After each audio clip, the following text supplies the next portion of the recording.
Okay, guys, let's share a link to where you can follow me along. Where is this thing? Oh, it's here. So it should be here.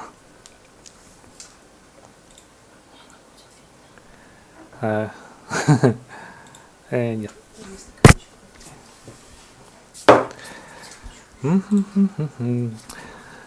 Okay, guys, so what we're gonna do is we gonna take some of the codes that I've already submitted for the Cadence Cup, so the very first round of Cadence Cup, and it was inspired by a pen and paper RPG which is called Shadowrun.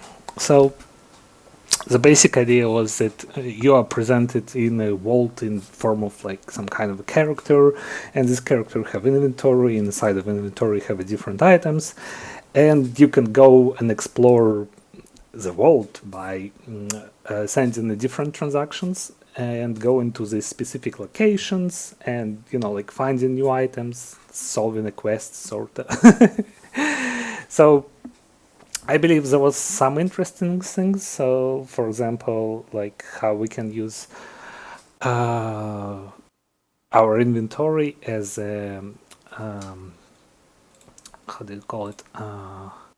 As a storage for resources of different types. So we would gonna have like a generic item resource, and then like some of them gonna be keys, and for example, locations that you're gonna would be able to explore also be like another item type. And there was interesting challenges. So for example, if you would want to grab the item, you would need to cast it using a specific interface. So I think could be pretty interesting and insightful. And the thing with the code right now is that it's broken simply because the API of the Cadence was slightly different, especially in terms of the how storage was handled. So we just gonna jump on it and see how it goes. Yeah, right. And also thinking about maybe to connect it using some React code. So basically what I did last time. So we're just gonna send all this transaction with React code instead of like Playground or VS Code extension. Yeah, so that's the plan. Okay, let's try to find this thing, and I believe it's somewhere here. Cadence Cup.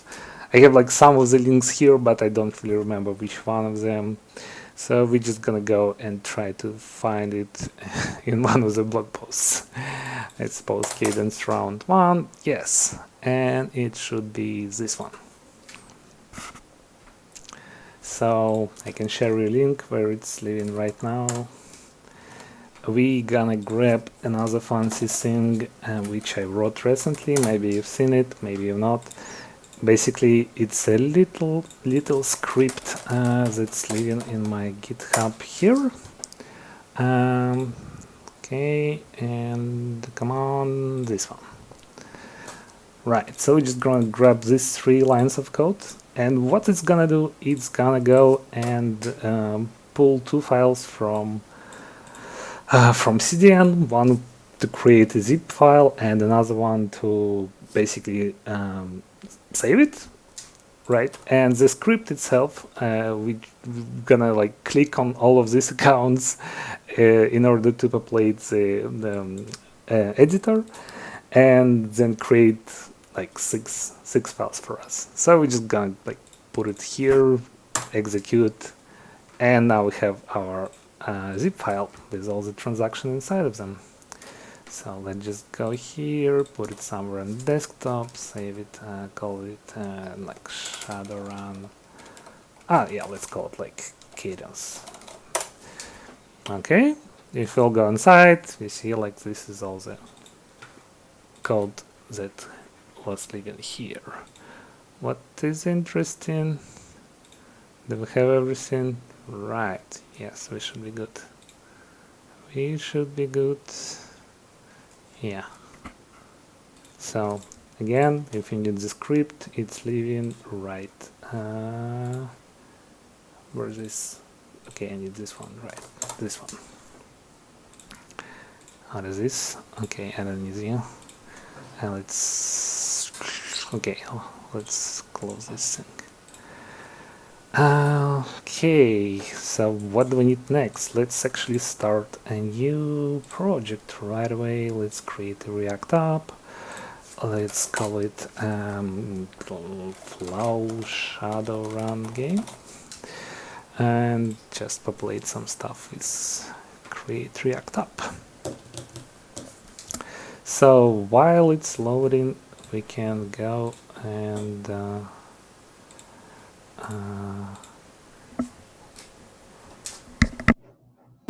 we will just copy the files here. So we have our Cadence file, and we just gonna extract them. Yeah, sure. Okay, let's grab them. Go here. Should be good now. Yes.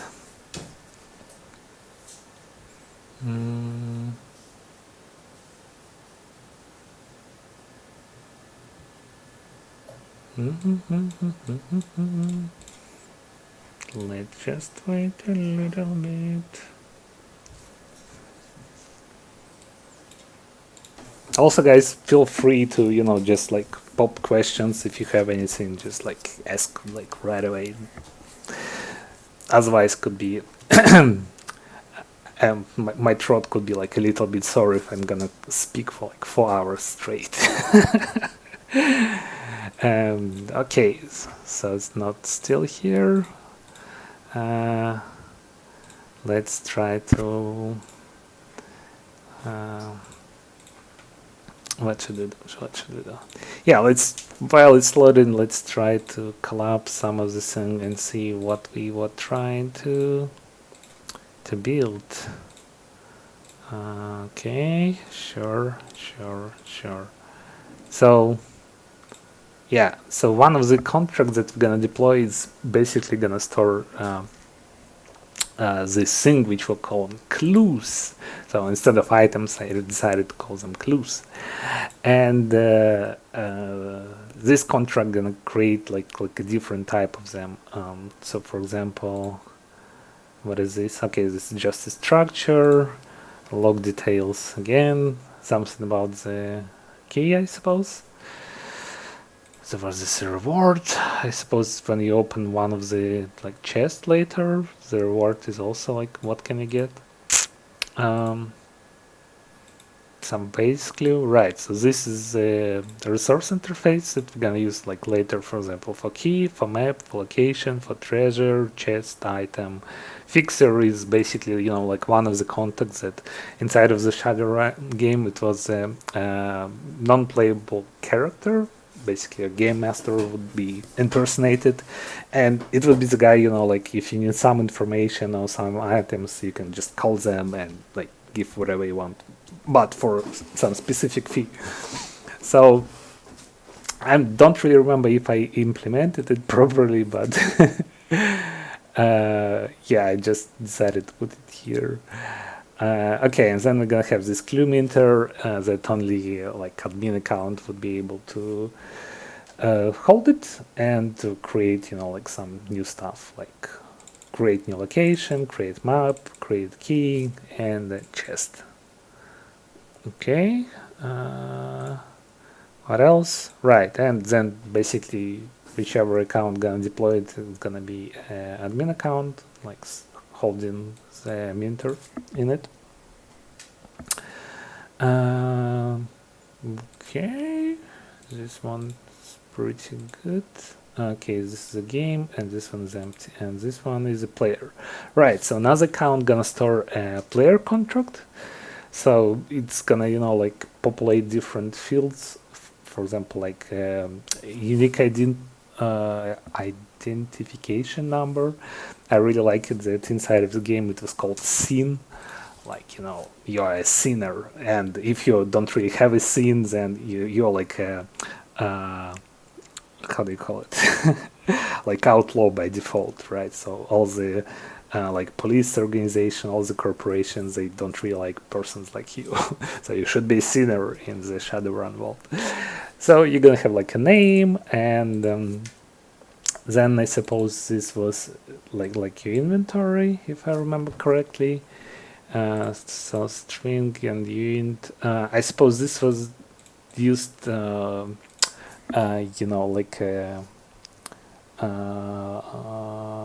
do you call it? Sort of like inventory representations. So we could if we would just want to display like which items you have in the inventory, we could read it from here. And then we have like a bunch of other stuff. For example, like current location is where your character is located inside of the vault, because there was some quest where you need to be at a specific place. For example, you have a key which opens some door, right? But you can't really like open the door if you're like 300 miles away from it, right? So you need to go to the specific location, and only then you will be able to use a key or like open some vault or whatever. So the key ring gonna store all our keys. The chest's gonna be all the chests that live on the character. So for example, you like running around with some kind of locket or safe, and this is just gonna be the place that's gonna store all our chests that live on your character. We're assuming that our character have indefinitely large inventory, or like pockets, or whatever you call it. And then the fixtures is the list of your contacts, and then we have also maps. And the idea with maps is let's say you just arrived at some unknown city, right? So how would you know like which way should you go? Where is the bar, or where is the junkyard, or where is the local clinic, for example? And with the map, you can explore the map, and you will be able to acquire these locations, clues inside of your pockets, which you will be later using in order to move around the map. So again, location is just gonna store all the locations that we've discovered. So my idea was that you can discover some location by yourself, but for example, some places, like some private bars or like some fancy parties, you can't really like go there if you don't know where they are, right? They can be in like some basement and what's not, and then you need to have some specific item in order to get there. Again, this might be not implemented like right away in like what we're gonna do, but it was just like all the ideas that I had in my mind when I was developing this thing. Right, so when we're just gonna init our player, we will just have like all these empty dictionaries. Clue by name also gonna be empty. Current location gonna be some starting location. Again, my idea was that for example, we can populate the world by characters, putting them like in different places. So for example, some punk can start in the junkyard, and some military grade runner can start in the military base, or I don't know, like some training facility. So player would have like different starting location, different maps, and this could also bring variety to a gameplay. Right, so again, like we have this destroy method, which will, like, if you would ever want to destroy your player, it will just go and delete like all these resource mappings. Again, some ping methods, probably because a lot of stuff wasn't working back at the time. So, and the local like error log was pretty cryptic. Yeah. So we have also some utility methods like into string. I suppose playground might have actually this deployed, but I actually never able to make it work. So still useful. Again, some fancy stuff. We don't really need this function in their real life application. It was mostly for playground, for you to be able to to know where you are right now from the transaction pane. And yeah, we can get location by ID, location ID, and we're gonna get some location. Right, so this was probably to to go into your pocket to get the location, and so you will be able to either explore it or move it like this one. Okay.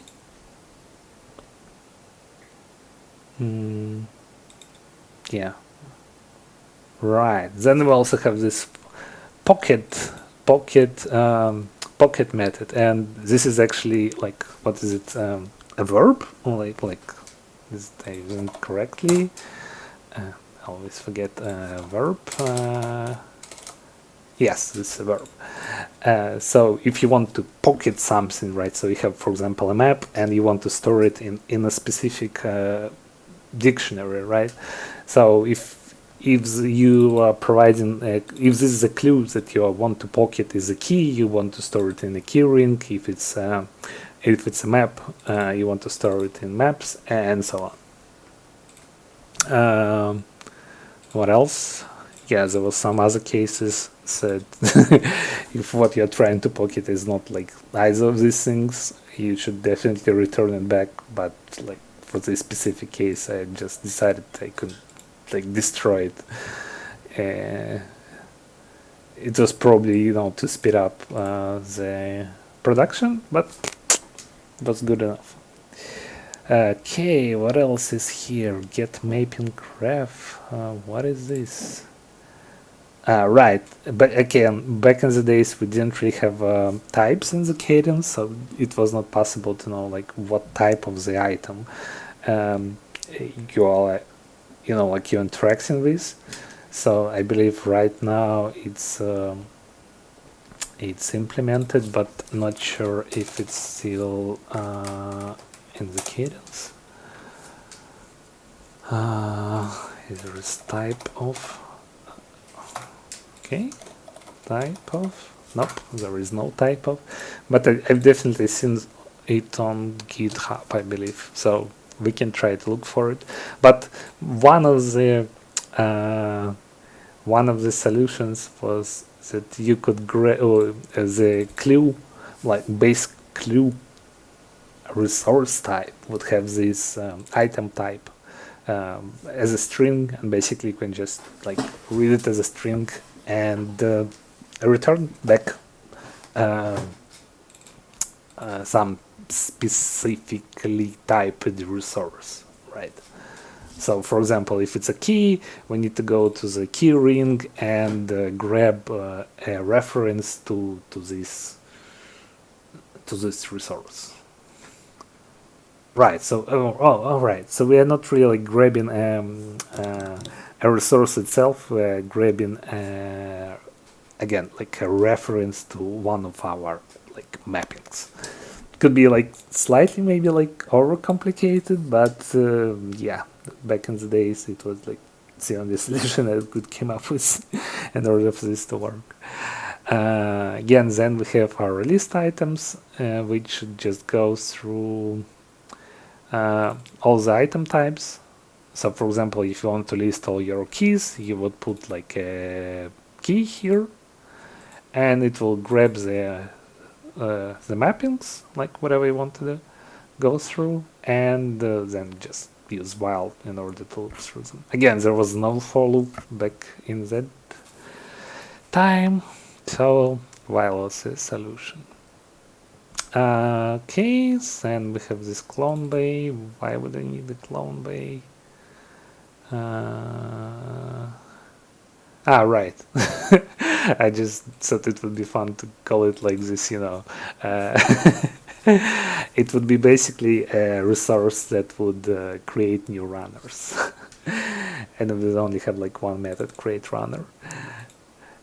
So, like while you can go and have it more, like in a more standard way, like you're just going and creating this NFT and say create NFT, and then like provide all the fields. I felt that it would be slightly more interesting if it had some like funny names and like had like more relation to the game itself. Okay. Right. So this was idea that maybe we will be able to create like several of these clone base, so we would have like several like game masters that would be able to spawn new characters if they want. So, and again, we just in the end when we're gonna deploy the contract, we're gonna store it in the account that gonna deploy it. Okay, so this was the player's contract. Then we have our game. Right. So the game is like the biggest monstrosity, and the funny part is like all of this stuff was actually in the very beginning living in the single contract. So like I decided to refactor and deploy it into 3 different ones, like slightly later. And I thought this could also provide some like modularity. Maybe later down the line we would be able to to expose the clues somehow to other players, so they would be able to create their own something like new quests, for example, or creating new items. Yeah, something like this. So that was the idea basically. So guys, if you have like any questions so far, just like feel free to ask. Yeah, I do have a question. Are you sharing your screen, Max, or are you streaming somewhere else? Yeah, I'm streaming to YouTube. If you can just like go to YouTube, I think I provided link here because Zoom doesn't really. Okay, yeah, you can slightly scroll up and there is this. Hey Max. Yeah. Hey, Willie. Hi there. Yeah, so I don't see where you posted your thing because for people that new joiners, we don't have like the previous chat. Okay, yeah, sure, absolutely. Let me just share it again. Thanks, Luke. All right, yeah. So I guess like nobody's seen my my code so far.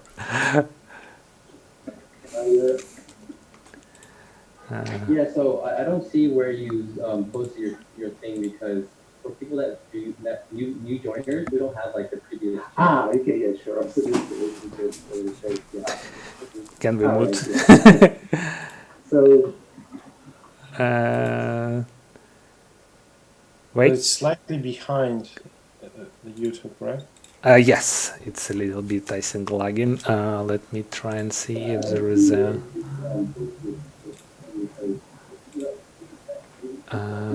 Okay, yeah.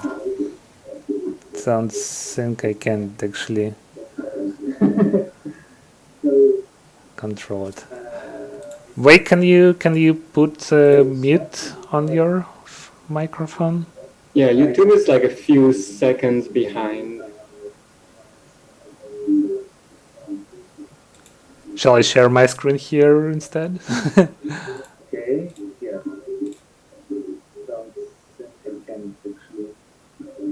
Yeah, okay, let me just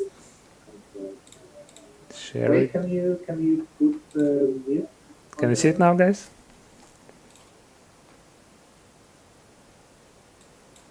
Okay, let's go remove this one. Guys?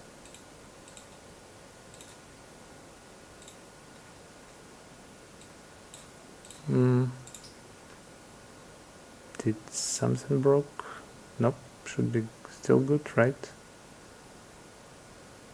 Okay, I guess we've lost some of our viewers. Okay, right.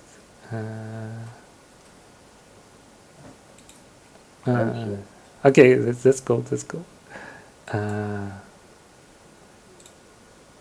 Okay, shall I continue? I guess. Right. So now, like the game contract itself should be like the biggest one. You're just gonna grab like all this stuff from the clues from players and create this game master resource. And what else we're gonna do?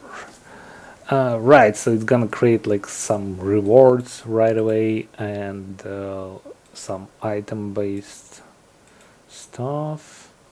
some quests, chests.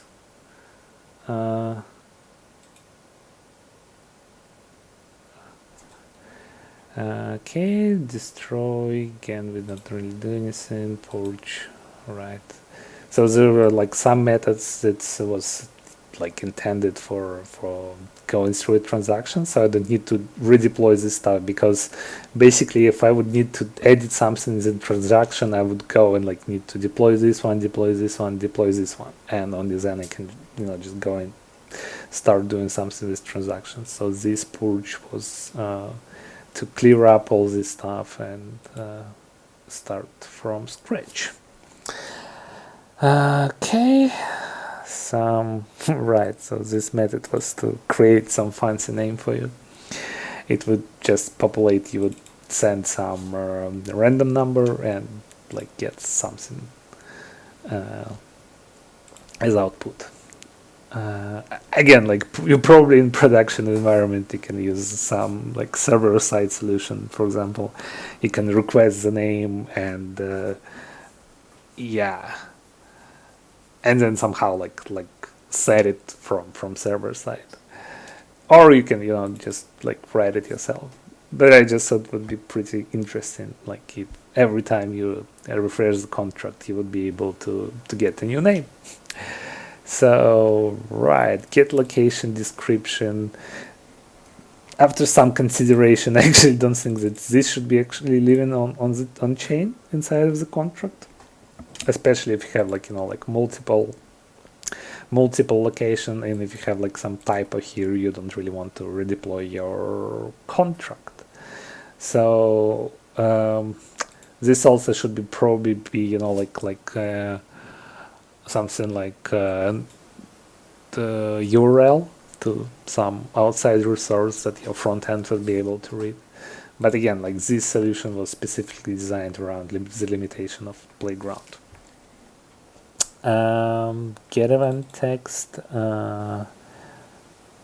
Again, don't really remember why we needed it, but we're probably gonna get back to it. Again, this was probably just to show some stuff inside of the like transaction when you deploy it and see what's happening. Like you open a map and it's gonna say you decide to spend some time and examine the map in details. Like some kind of like lore text, whatever you call it. Okay, mid-game event. Right, so this doesn't really like commit an event in like in terms of cadence. It just gonna grab like one of these stuff and log it out, like whatever game master says to you. Summon Sinner, right? So this should create a new runner for us, and it's just gonna put it in like some headquarters where you like start. So like all the characters, like in this specific case, will start at exactly the same location. So again, like I really had the limited amount of time for Cadence Cup, so I've tried to cut corners like here and there. Then we have this give map method. Why we need it? Right, so this one would create a map and give it to you. But like the idea was that you end up in Seattle City. I forgot what was the name in the Shadowrun. So something like 2050, like, and Seattle is like one of the biggest hub in the Shadowrun game, and you are getting this map that you can explore, see where you can go. So you're not really like end up in the dark. You have actually like some location where you can go. Again, give location would be used for when you explore the map would create these locations for you. So there's gonna be like a list of locations on the map object, and in order to get them, you need like to explore the map, and the map itself gonna like generate a new location for you. Okay, give key I suppose was used when you go to some specific location and use explore method on the location, you can find different items, right? So, for example, you are standing inside of the hotel room, you don't really have like any memory how you end up here, and you decide, just like to go and check what's happening around, what's in the drawers. You like open them, you're like, haha, I found a key, and you're getting the key. You don't really know like where you should apply the key, but still you're gonna get it. So yeah, like when you have this rusted key, which would be later used to open one of the chests. And yeah, as you see, we're like using this clue minter, which we, I suppose, like some of the transactions when we deploy like both of these contracts, we will just transfer them to our game master, like both minters from these contracts. We're just gonna transfer to this guy, so he will be able to like to mint new stuff. Okay, again, give chests, also in similar way like keys. So you found you go somewhere, you see, for example, to some location, you see like some chest or a safe, and you decide to just grab it with you. So maybe you will find a key later and like open it. The examine method is used to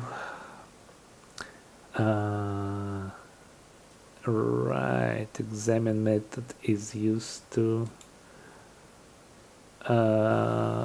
get mapping graph. Right, it was actually used to like get different kind of rewards. I believe like this is kind of interesting stuff, and the way how it works, your runner itself can't really like mint new objects, right? So you need your game master to mint it for yourself. So what you're gonna do, you're gonna send your runner resource to the game master, and then the game master would decide like what you can do and like reward you with different stuff, and then return it back. All right, you don't even like send the resource itself. You're only sending a reference to your runner.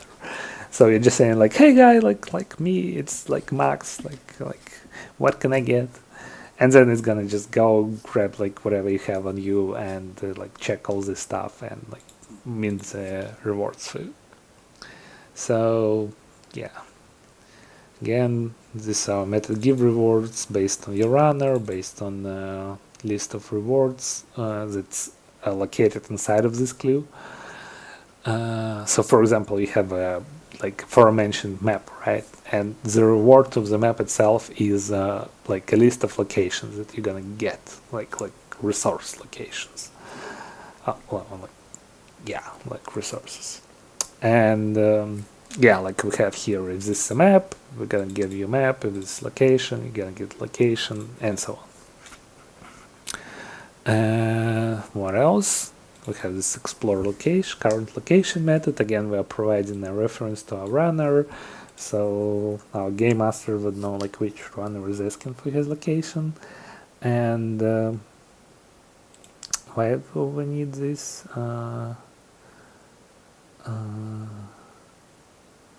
I don't really remember, guys, like why I was trying. Right, explore current location. Yeah, this was what I was trying to tell you, like about like. So you're exploring some location, and again, like location can have like not only, for example, key clue or like reward, but it also can have like another map or like another chest, or for example, maybe there is some person standing there, and you're getting this fixer contact that you can like do something with later. So this was the method how you can explore current location and do some stuff about it. And in the end, we simply deploy it and store this game master in our storage. As you can see, like slightly different. So there is no link, there is no borrow stuff. So yeah. Can I ask a quick question, Max? Sure thing. Hey, so is there a GitHub repo for this example? No, but you can just go to this flow playground and just grab this whole thing. Where is this one? Okay, open up. Chat. You can drop it in the Zoom chat. Yes, absolutely. This one. Okay, thanks. Are you gonna go over how to actually like use like FCL or the JS SDK to interact with this set of contracts? Absolutely. We gonna slightly update the code, especially like in this storage part, because if you will try to deploy it right now, it's not gonna work. It will tell like dude, you're trying to do something weird, and like let me help you. So we're gonna update this like around this storage thingy. Then we what else we gonna do? Yeah, then we're basically gonna replicate all the UI stuff that we have in this transaction 2. So transaction 2 is pretty big, and the idea was instead of creating like several transactions, so the judges could go in, like execute them themselves. We do like everything in transaction number 2. So we create a new game master. We like reset the game vault or game state vault. Game vault state. Then we create a new summoner or like new sinner and give it to another player. And as you can see, also there should be like a problem with FCL right now, because here we're trying to sign the transaction with 2 different accounts, right? So we would need to create some kind of a solution where our admin account gonna mean the player, and then it's gonna give it to someone else. So, only one contract can be on an account. Yeah. So basically, like each of these, I'm looking at like these different accounts. I see like contract game, contract player. These are like different classes. Sort of, kind yeah. of. Yeah. So you basically need to have n number of counts, where n is the number of contracts. Yeah, I guess. Okay. Yeah, basically for this one we would need 3 accounts to deploy this thing.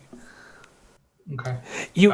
You could kind of like just I don't really know like if he was here or not. Like the idea was like one of the ideas was to explore like how we can make it like like more modular, like go in this object-oriented approach. So for example, this clues thingy, it's only like have all the codes that connected to the clues itself, right? So what would happen if there was like no game, right? But I could still have this clues contract, right? And it could have like all this fancy stuff that only related to like how you would handle clues on your character. And we don't really need it inside of the game, right? So the game is like higher level abstraction of all this stuff. And the same stuff for the player. It's only like connected to the player, how we handle its inventory, how we like managing it, like how we're moving the resources back and forth. So yeah. So the idea is like the clues is a very basic one. The player is like expanding on top of the clues, and the game is expanding on top of the like boss clues and the player. So like these are like whatever we call it, like dependencies. Let's call it like this. Yeah. Yeah. Okay. Then again, like but theoretically, you could stuff it all into one. Yes, absolutely. You can just like grab all this stuff and like stuff it into one. You would need to slightly update like how you would handle like this Minter stuff and like how you store it. But basically, yes, you can do it. Like no problem. You're just gonna end up with like I don't know, like 600 lines, maybe 8. If that's fine, yeah, sure, go for it. But I also think, I also think it's kind of fun, to try it and do like this specific approach even with FCL. Like how you do it? Like you're gonna create 3 different accounts? Well, yeah, sure, why not? It should still work, I guess. So yeah, we'll see. We'll see. Hopefully, yes. So like any other questions, guys? I can like guys answer them before we will try to. I think I'm most curious about like not necessarily the content of like the smart contract, but actually using like how to use the dev tools and SDK to call the methods in this and interact with the smart contract. I feel like in my my understanding of flow and cadence, I feel like that is the biggest blind spot that I have. Okay, yeah, sure. Maybe it would take some time before I'm gonna do it because we want to make this stuff work, right? So Right. we would need to update it slightly. But yeah, maybe you can come back in like an hour and a half. You can grab some tea. We're still gonna be here.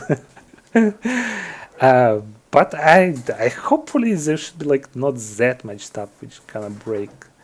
I suppose it's gonna go. Let's see. Hey, There, Max. yes. Oh, sorry to interrupt. It's Peter. Yeah. How's it going? Yeah, everything This great. is awesome. Thank you for joining in. Yeah. I think a few of us have been listening on YouTube, but weren't able to actually talk.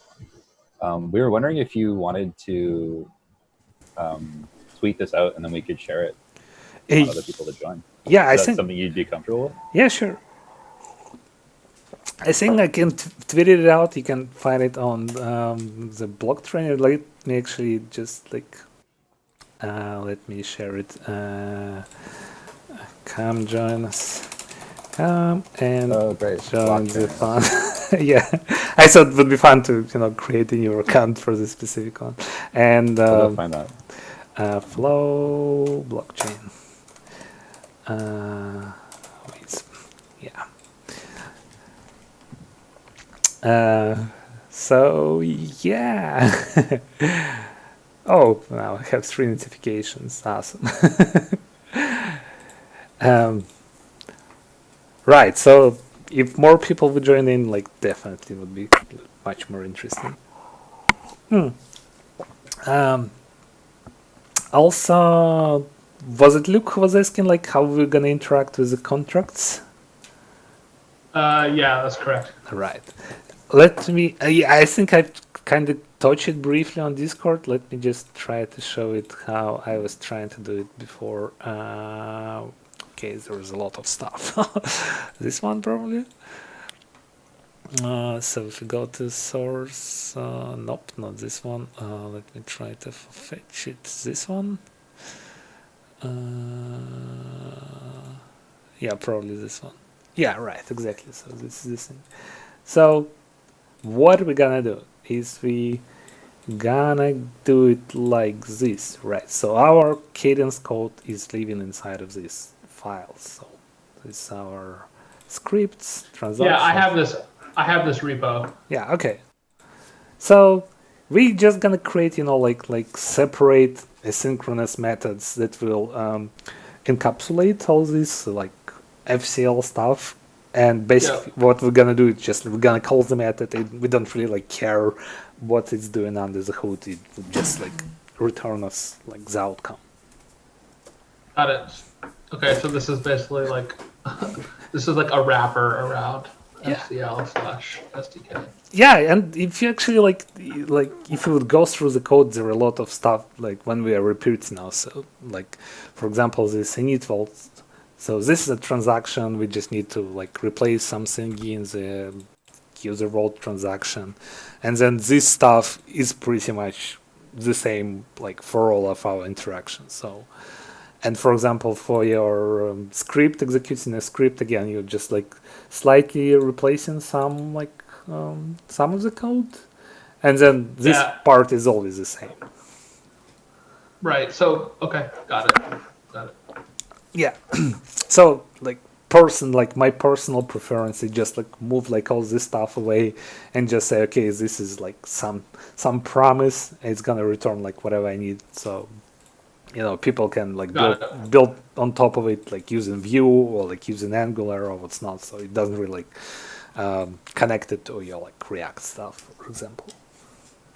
Again, even right now, FCL is like doing a lot of heavy lifting for you. It's like really amazing. Like I really love it. But then again, we can just do like a bit more on top of it, just to to generalize it even like more, if we want to. Okay. What else? Right. Right. So we actually initiated our game. Let's try and launch this thing. Right, now actually we need some more stuff before it will be able to work. So what do we need to do? We need to run flow init first. So it's gonna create a file for us, and we're also gonna get git status.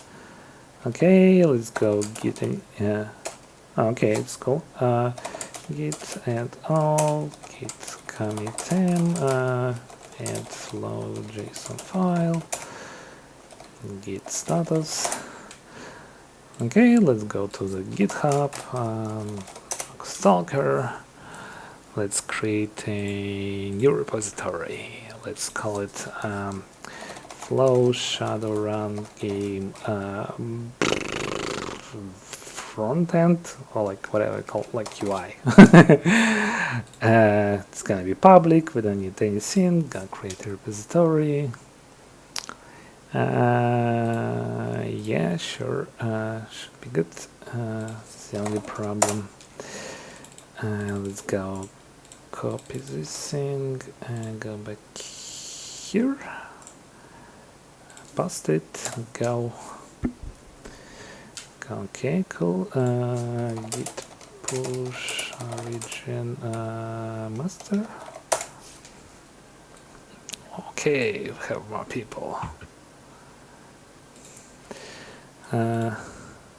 Alright, it's gonna ask for this stuff. It's fine. Okay, cool. No, we don't need load SDK. We need a new open repo. We finna hit the dabbing flow, bro. Ay, I'ma dab till I die, I. Okay. Nope. No. Dab. Make a dabbing guy. And he's gonna dab. I'm bad at drawing dabbing. Can guy. someone that has admin permissions kick this But I person? don't know how to draw dabbing guys Please. very well. But I know how to dab myself. Ooh! Oh, that was a. Oh, what's happened? Interesting. Someone got kicked out. That was strange. Indeed. Where did they come from? Maybe it was a Twitter. Or maybe it was, I don't know, like somewhere else. People are always doing that to passwordless unauthenticated Zooms. Oh, that's what it was, yeah. Okay, sure. But we can kick them out, it's fine. Okay, let's go. Let's open a repository from here. Yes, select folder. Yes, and then just push it. Okay, should be good. Yeah. So, where is this stuff? Participants. Chat. I wonder if. Okay, some people are here as well, so let's just share it here as well. Okay.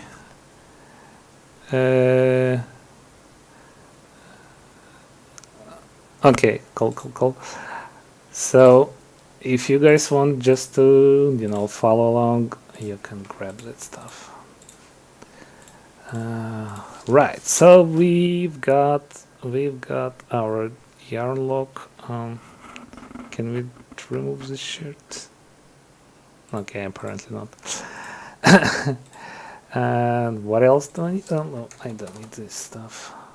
We need our onflow, right? So we're gonna yarn add onflow SDK, onflow FCL, and onflow types. Onflow types.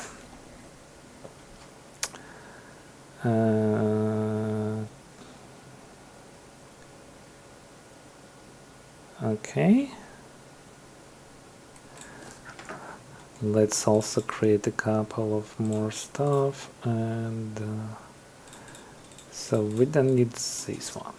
We're not gonna exact So let's go dev wallet, and here I will use the Windows version simply because it's gonna work for me. And FC, like what is what's the FCL wallet? Go to flow.json, grab a private key, and gonna go like this.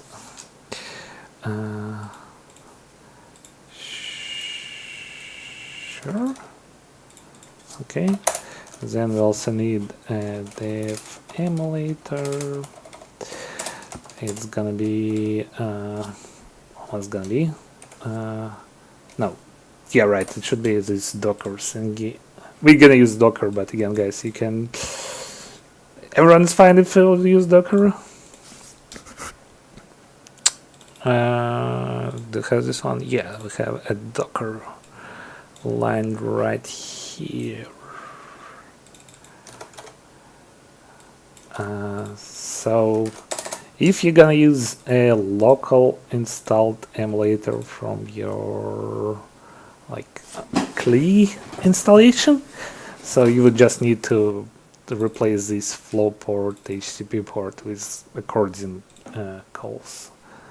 Let me try to find where was GitHub on flow here, I believe. No, it should be inside of the emulator. So Cadence and guys, can you just like point me to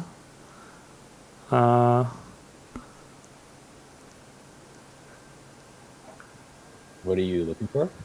Yeah, I'm thinking like what was the params for the emulator. So like this is for Docker, but if I'm just using the CLI, so right, here they are. So Oh yeah. dash port, dash HTTP port, and all this stuff. I wonder, can we clear like this thingy? Yeah, I don't know how to Annotate, do that. clear all drawings. Okay, cool. Right, so this is for emulator. Let me just put it here, and also inside of the chat as well. Right, so we gonna run it like this, and we need the private key updated. Okay, should be good. Let's try to run it. Run emulator. Sure. We don't need Viber. Okay, should be running. Let's try to run our wallet.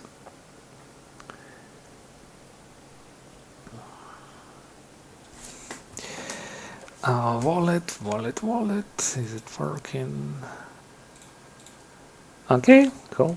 Let's just grab all this stuff and try to run something inside of our app. We don't need all this. We don't need all this. Just let's try to remove it. Okay, and let's create like our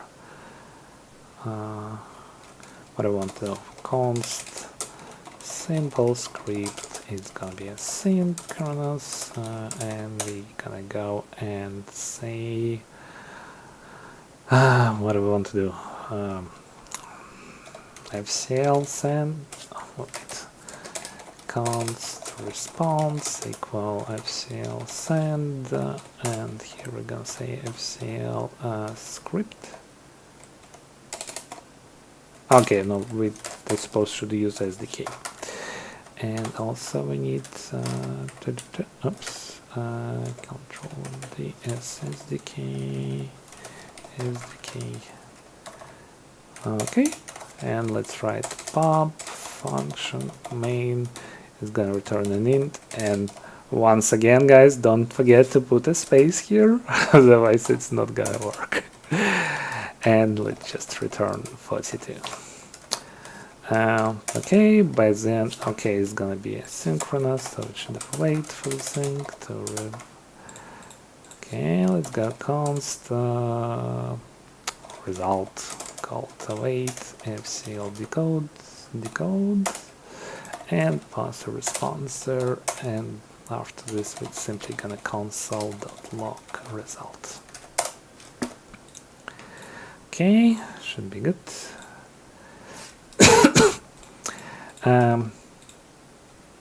Let's just go to terminal here and prettier def. And here we're just gonna put a button, and on click we're gonna call this simple script and click me. Okay. Okay, we got our prettier. Let's go to settings. Prettier. I guess if you're using no, I won't. Oh well. I suppose if you're using VS Code, it's slightly different. I think it's even like don't even need to be set up like every time. Okay, let's also run our application. Start, go. No, I don't want.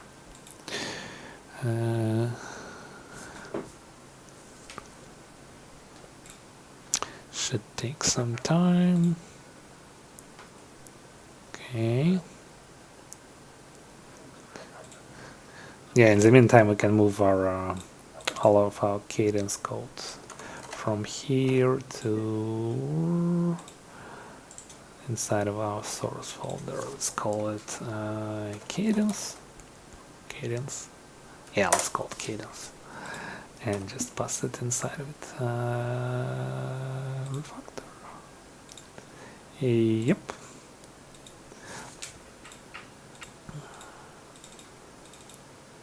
Okay, close, player, and game.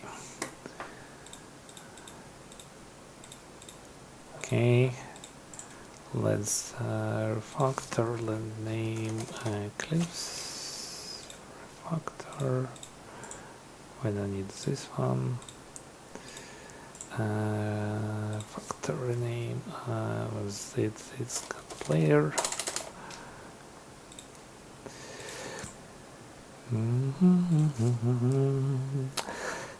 this is gonna be our game must game, just game. Yeah, the contract itself is game. Okay, this is our script. It's doing some stuff.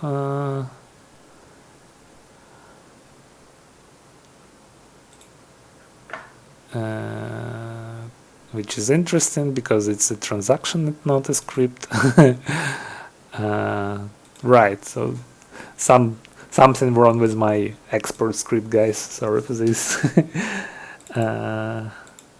Okay, this is okay. So at least those two are transactions. Still okay. Let's close it. Right. So what you can't resolve? You can't resolve up on flow. Why I can't resolve it? Packages on. Did we run it? Run and on flow cell, on flow decay, and on types. Can see the dependency, so it's a bit weird.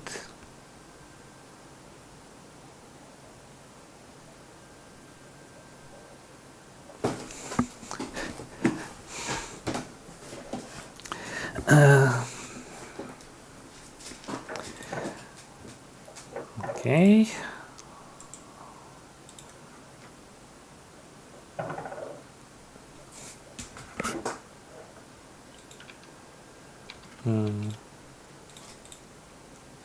Okay, we have it now. Let's save it. Where is our run file?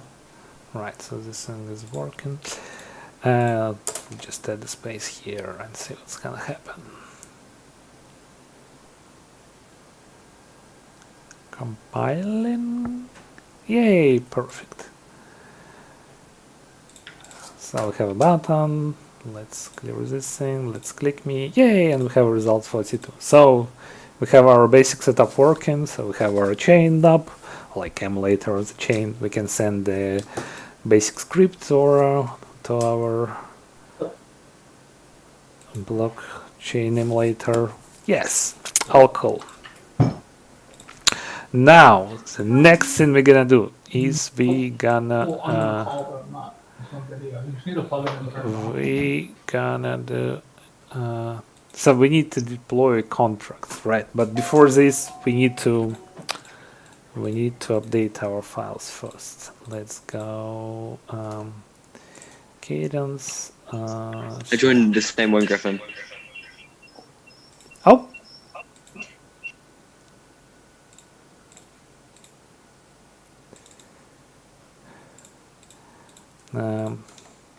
okay, let's go here. Let's try to Nigger. yeah, sure. More interesting participator. Thomas, is it you, dude? Yeah, remove. Is there any way to add a password to the Zoom call after the fact? Good You question. can lock it to prevent new participants from joining. Don't leave. We should probably do that.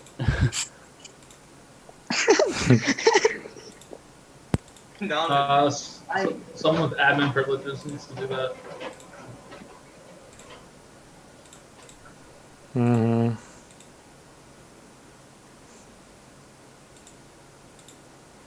Okay, interesting.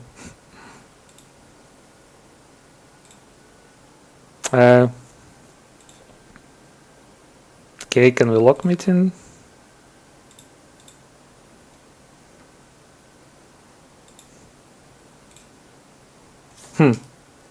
Interesting, right?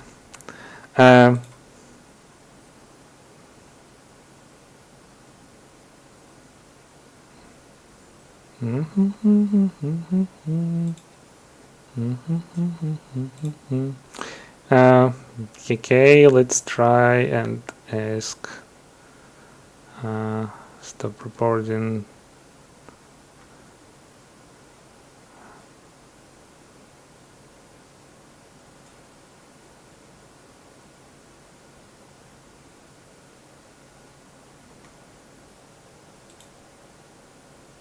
Okay, maybe inside of security.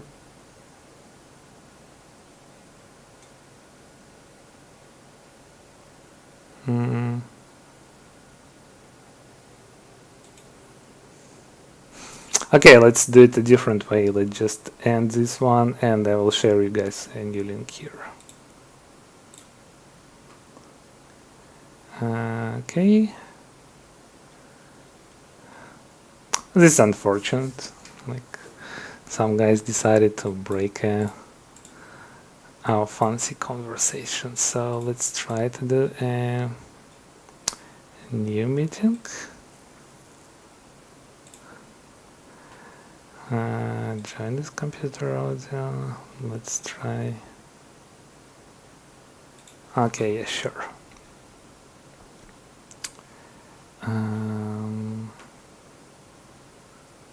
Resolve participants and invite. Copy invite link. Guys, can you just go? Okay. Let's try.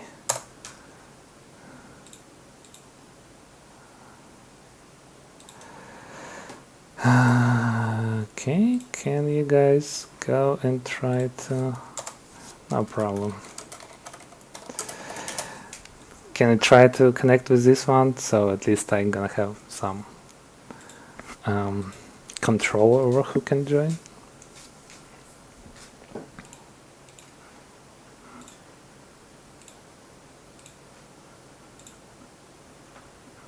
Sure.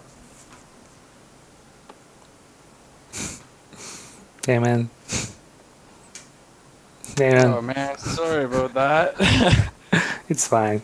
At least it's like, I mean, that's better to have that happen like when there's 8 viewers than when there's like 160, right? Yeah. Okay, should be good. Well, at least we can also try and admin some people. So we'll just wait for more people to join. Let's try and find Luke as well. Where was Luke? Okay. Where is Luke? Luke. He was somewhere here, I believe. Luke. Oh my god. There's a lot of people here. Okay, Luke. You can jump here. Okay. Peter Simmons, yes, Peter is good. Hey, Peter. Hey, Peter. Hey there. Yeah, good Sorry to go. about that, Max. I'm pretty sure it was you who was drawing the cocks on the screen. That was it. Yeah, it was all Peter. We banned everyone else. You have the wrong guy. Yeah. At first, I didn't like the sign of bruh at the top of the kid's head, and then all of a sudden I saw the squiggly lines all over your screen. It's like, oh no. Yeah, it's fine. It's fine. Sure. Okay, I guess like everyone's still here, so like someone will pop up. Like, can you guys see? Okay, I see you don't really like know. Okay, perfect. Yeah, so if anyone else would want to join, would be cool. Right, so what we're trying to do before some vandals show up. Okay, let me just try to share my screen again. Share screen, share. Okay, you can see it, guys, right?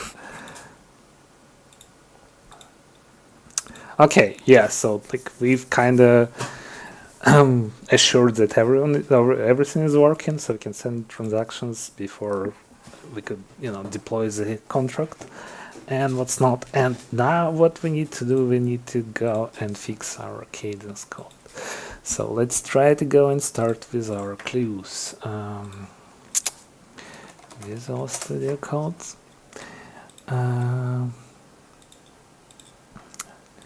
Okay, is this one? Yes, this one. And should be this folder. Okay, let's open the folder. This folder, yes. No? What? Okay, it's working, fine. Let's start with clues. Let's wait until our Cadence language server starts. Yeah, sure. Okay, what says the first? What you don't like? Got identifier expected. Okay, this is pretty easy. We need to add a space here.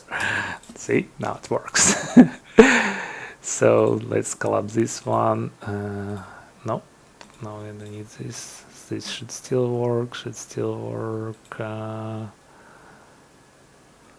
Okay.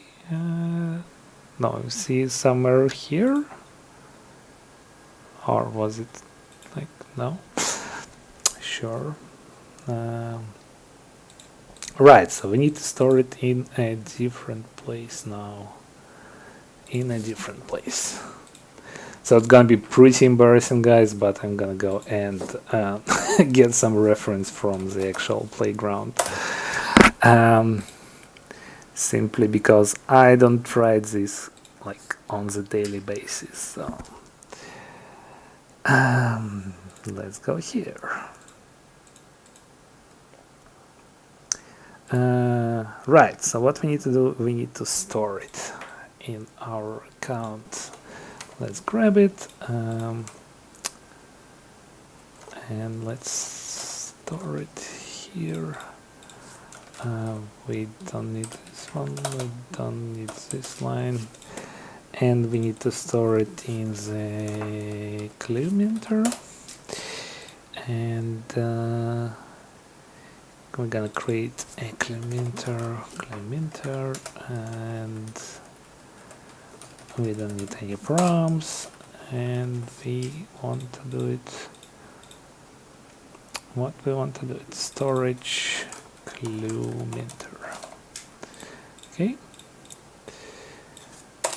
Now, what I'm actually thinking is that original playground was using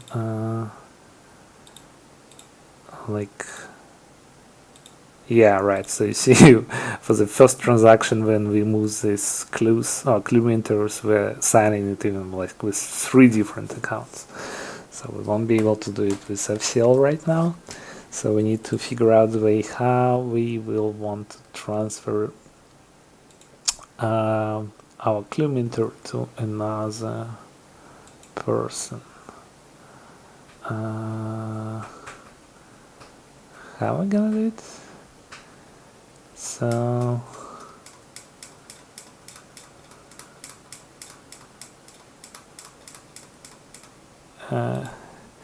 yeah, what was the game like? Who want to be a millionaire, right? So we need a, a help from the developer side.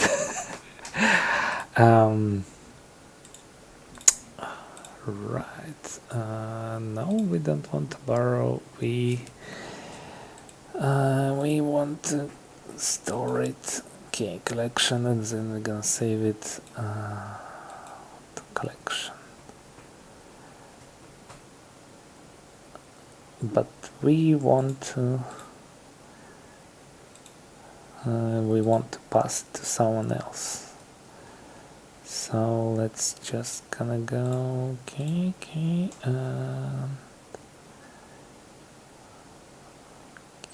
Cleminter, and we're gonna go this and uncomment these lines, and what we're gonna do, we're gonna send it to another person. And I'm just thinking like how they will be able to hold it.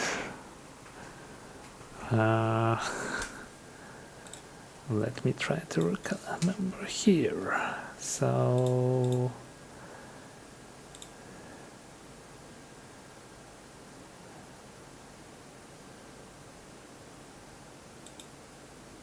right. So no. This was the way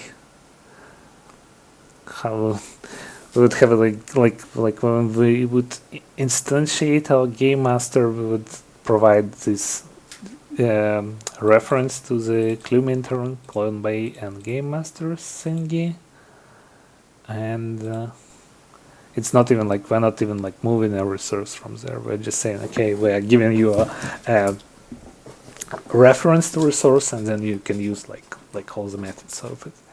So what is it? Chat. Sure thing. Great job. See you later. Yeah, totally. This is really awesome. Looking forward to watching you run after. Thanks for joining me, man. Right, so what we gonna do? How we can do it like in the form of like when one account would allow to do something with its resource, and then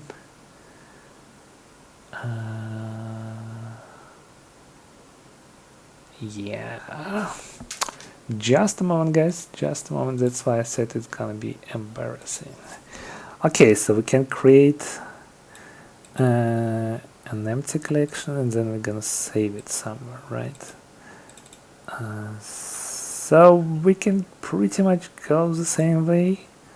So let's just allow everyone to create a new minter. I mean, like, we can update the code later down the line, but it should be good for the demo purpose.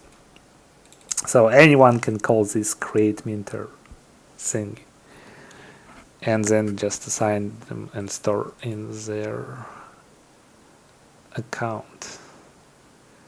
So we don't even need this line. So create a new minter. Okay, should be good. Should be good. Let's try to deploy this code. And let's go back to our application. Let's call it let's move it actually outside. Let's create a directory, call it flow, or like in one of the examples on GitHub that you can find, it's called interaction, or like IX. I kind of found it like cryptic at first, but then I kind of like it again, because it's you're sort of like creating these interactions with the flow network. So let's actually call it flow. I like it better.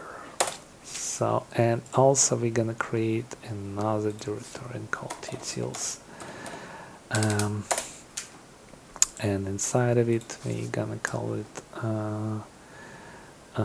contract. Let's call it like load contract JS. So let me just go and grab a bunch of code from here. Let's go the whole thing. Let's call it export default. Okay, should be good. Right, so what we're gonna do is we're gonna provide a URL. We're gonna fetch the file from like within our browser. Then we're gonna grab text content of the file, since Cadence is just, you know, like simple text. We don't need to parse it on browser in order to change some stuff inside it. And if we provide a match object here, we will go and using regular expression just replace some stuff in it.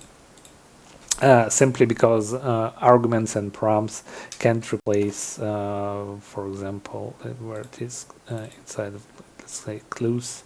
Oh no, inside of the player. It won't be able to replace the 0x01 simply because it's, you know, outside of the scopes that args and prompts are operating on. So we're just gonna do and use our regular expressions there. And this is how we're gonna do it. Okay, well, let's go back here. Let's move this thing out. Let's create simple script JS. Sure. Add export default. Sure. We don't need this one,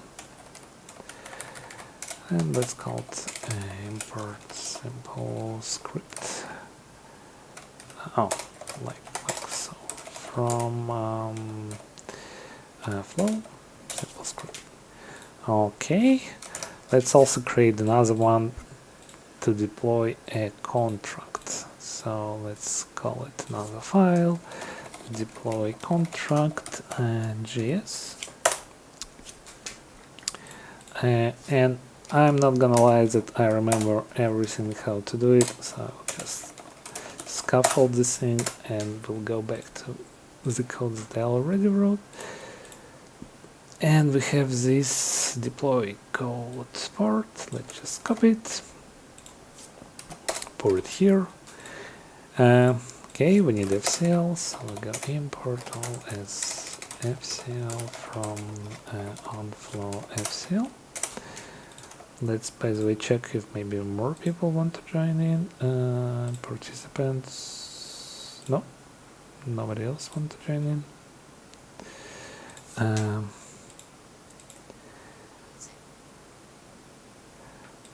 Okay, generate code. No, we don't need generate code. We need to import.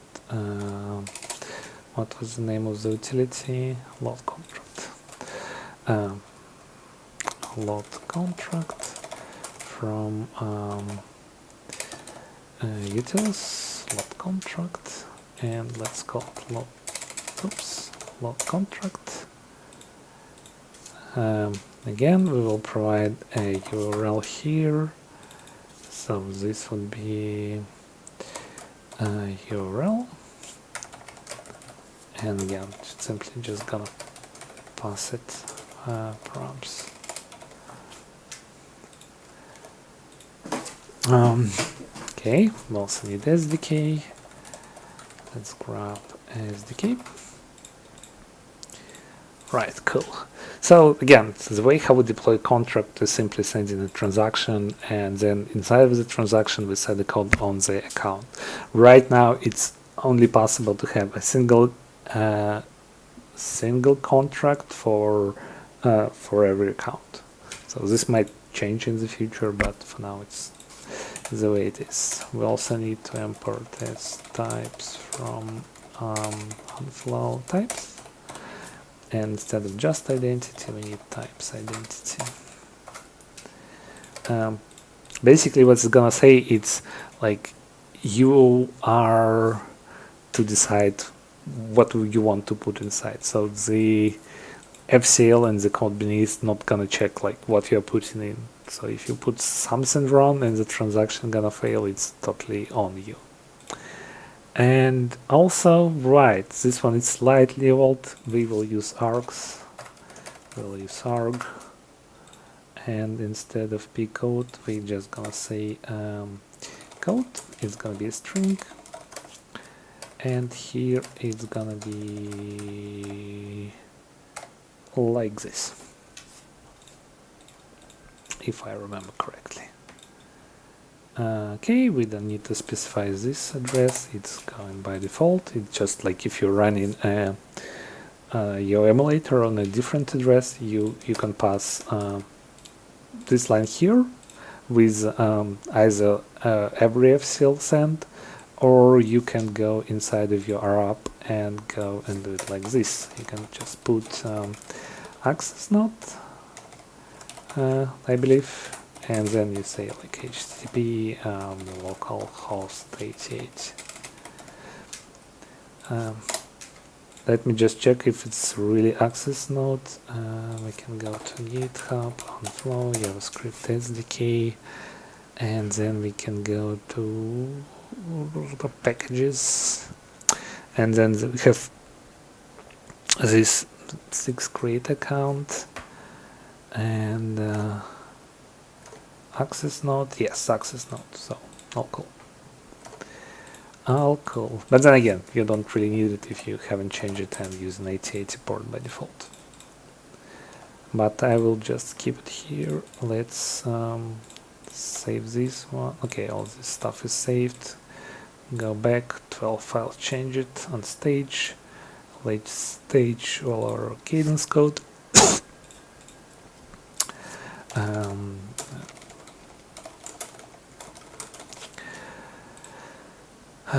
Let's add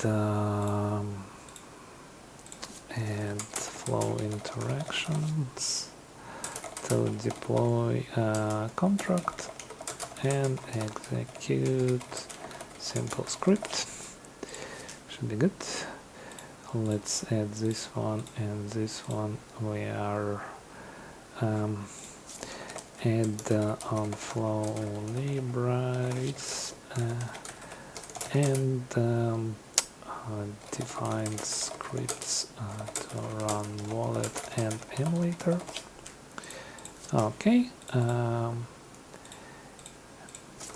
Create utility to load contract code, and then our app update app simply call script with button. Okay, let's push it to master. If anyone want to code along, you can pull it from GitHub now. Let's go to our YouTube and then create capabilities and borrow them here.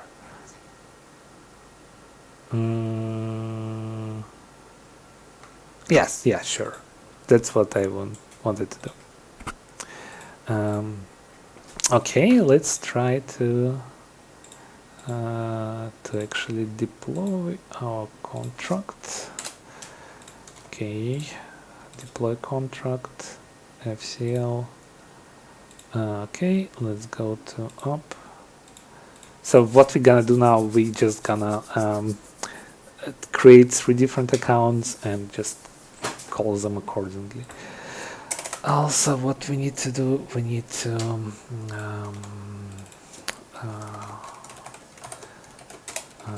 log in, and what we need to do, FCL authenticate. Sure. And we also want to subscribe to events, so where was this example with use effects stuff?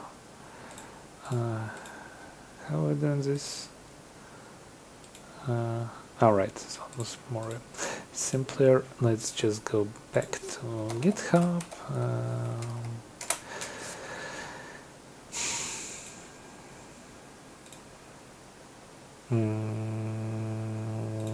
Sure. Okay, no.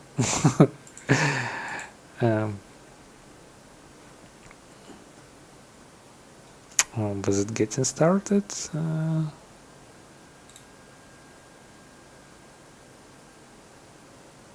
Okay.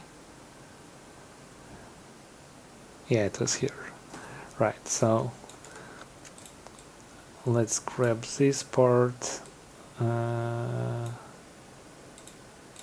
Yeah, let's just grab this part for now.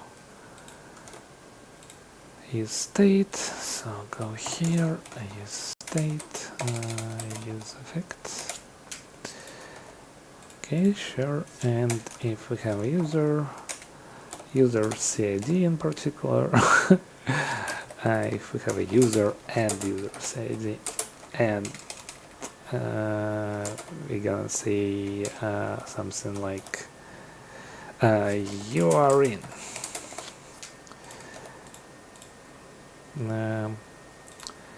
Let's actually do it like this. Const log it in.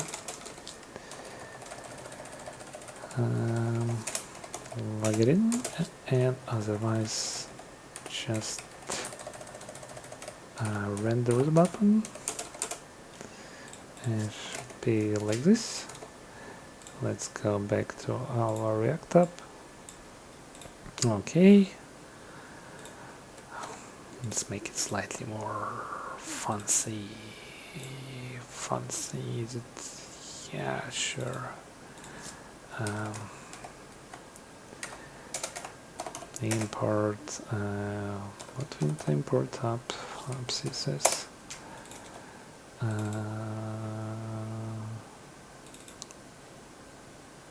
No, this one. And we don't need anything. We can say body, min height, display grid, place item center, should be good. Button would be font size 24 pixels, and padding should be like 1 AM, for example. Oh. That's fancy, and then margin right, I don't know, like another 1 AM. Okay, slightly better to see. Click me, still works, login. Okay, this is a prompt, let's call it clue count, and here we're just gonna pass like 1, whatever. Then authenticate. Okay, we're in clue account, save changes, use this profile. Okay, what we want to do now is actually we want to see the address of the user. So what I wanted to say, okay, it should be inside of the let's call it your address, and then P, and it should be stored inside of user added here. Okay. what we don't like about it. Alright, it's want to be like inside of div because we are only allowed to return a single tag here. Okay, login, clear account, use this account. Now we see this address here. Let's open our notepad and let's use it like clues gonna be this, and we also need to prefix this with, oh no, let's do it. Oh, guys, was anyone asking something or? Okay.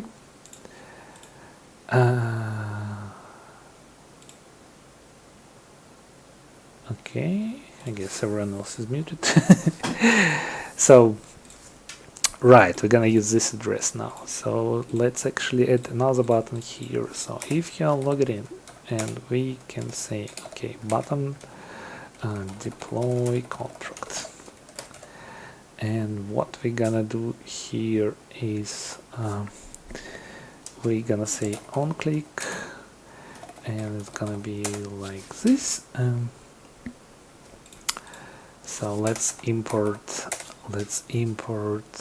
our Cadence file. So clues contract from Cadence clues. So this will return us URL. We can actually do it like console.log clues contract and see what it's gonna return us. Yeah, you see it's showing the URL where we can grab this file. So this is good, and what we gonna do is let's do it like this: const deploy clues. It's gonna be asynchronous. Then also gonna go const deploy player contract synchronous.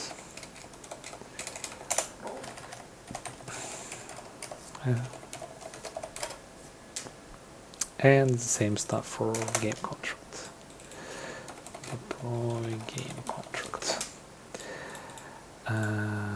Okay. Now we also need to import deploy contract from our flow. Deploy contract. Cadence files. Flow interactions. Okay, sure.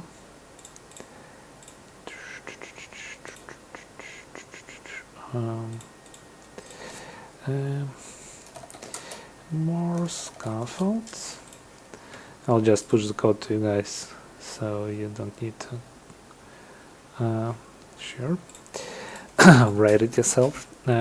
Okay, so in the deploy contract, what we're gonna do is we're gonna, let's actually open up our deploy contract thingy. So the right, and don't need this anymore. So this is gonna be a promise, and what's it gonna return? It's gonna return the transaction here. So what we're gonna do, we're gonna say const transaction equal, let's call it like deployed transaction, and deployed transaction equal await, and then we need to call our deploy contract, and for URL we're gonna use clues contract URL, clues contract URL, and if we go to clues, we don't really need to replace here anything, right? We are not importing like anything, so we will just like, we're not gonna pass like any params, so this will be empty, no params. Right, so this is gonna return a transaction, and what we're gonna do next, we're gonna say FCL tx, and then tx is deploy transaction, and then we're gonna here for Oh, love it. Perfect. Subscribe. And here gonna be our status. Again, let me just take a look back at my code where we're subscribing to anything here. Subscribe. I just forgot how you would. Oh, this is not the way. You need this is sealed. Let's go back to GitHub. Let's go. Let's try to find it here. Is sealed in this repository. Right, you see, so it's basically it's doing exactly the same stuff. So just checking if transaction status is 4. So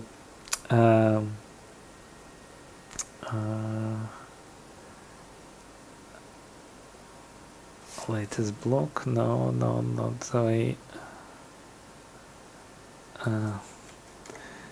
Let's find another example. This one. Nope. Sorry guys for this. This one. Oh, I know where I can find it. I can go to GitHub, Max Stalker, and then go to repositories and oh yeah, I can go to this one. We can go to source. We can go to index.js. Oh, not this one. I'm.js, and then find it. Find it right about here. Right, so fcltx execute. Yeah, sure. Let's grab the full part, bring it inside of our code, replace it with deploy transaction. And yes, as soon as we're gonna deploy the contract, we will see that it was successfully deployed. Let's grab this method here and let's call it when we press the button. Okay, sure. Go back to React App, login. This is our account. This is a address where it's gonna be deployed. We didn't forget to store it for future reference. Let's press deploy contract. It will ask us to sign the transaction of setting the code. Let's approve it. Yay, yay! Now we have our contract successfully deployed to this specific address. It's perfect. Okay. What we need to do next is we need to go and try to fix our player now. Player. So okay, all should work, nothing new. And again, we're gonna create this public method so everyone would be able to create, and then we're just gonna remove it.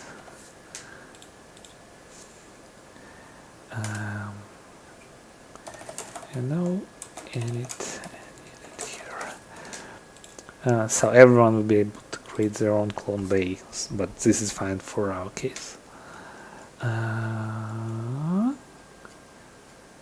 No errors around here. Okay, so what you don't like, token got identifier again. Haha, same error. We need the space here. Okay, should be good. Should be good. Right, and you see now we actually will need to replace this address with this one. So how are we gonna do it? We're gonna go and to our application here, and we're gonna grab everything from here and say close contract deployed, player contract was deployed, and instead of close contract we're gonna use player contract URL, and here we're gonna use player. So now we actually need to specify a second parameter. And again, let me just go back here, and so the way how we're gonna do it is we're gonna provide this, yes, should be like this. Here, if we will split what we're looking for, so for example, if there are like more items like 0x03, these like when regular expression will go through the file and file all the matches, it will put them into separate groups, which then later be replaced to wherever we put here. So we don't need 03, we don't need 02, we just need to replace 0x01, so specifically this part here. And we need to replace it with this address where we deployed our clues. So let's try to do it. Oh shit, we did it in the wrong place. Let's grab this thing here. Let's put it here. Let's put player contract URL. Okay, deploy player contract. Right, and then we're just waiting for it to be deployed. So what we're gonna do now? We're gonna copy this button. This one will just comment out. And instead of deploying contract, we're gonna now deploy play contract. Okay. Now go back here, login. Now we actually want to use another account, so we're gonna use player account. Again, use one as a password. Authenticate, call it player account. Save changes, update this profile. Now this is gonna be an address where we're gonna store our player, this address. Sure.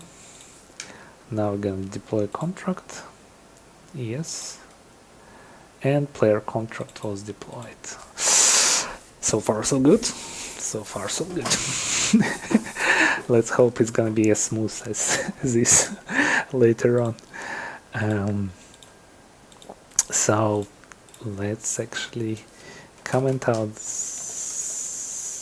this one. Comment out. Again, say deploy game contract.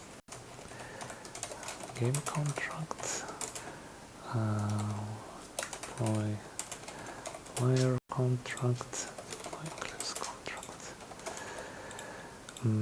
Sure. And let's just copy the same stuff from here to here.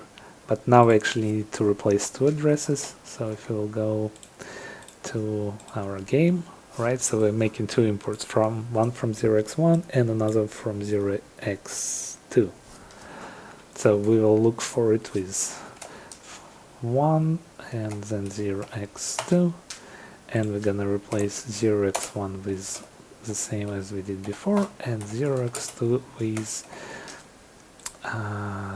the same address that we just got for a new user. So the game contract was deployed. Okay, now let's actually go and see if anything else broken with our game contract. Okay. Should be good. Again, I don't think we need to create a game master here. Let me try to recall what we were doing here. Okay, collapse. And inside of the clues, we can store it, but then what we were doing, game master setup. Right, okay, yeah, we actually can go and store it right away to our private thingy for third. So let's remove this one.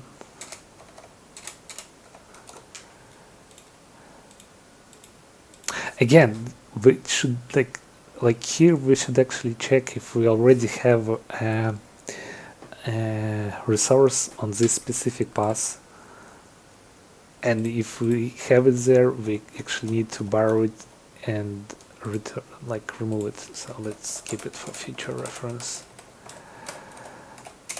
and add it to here to do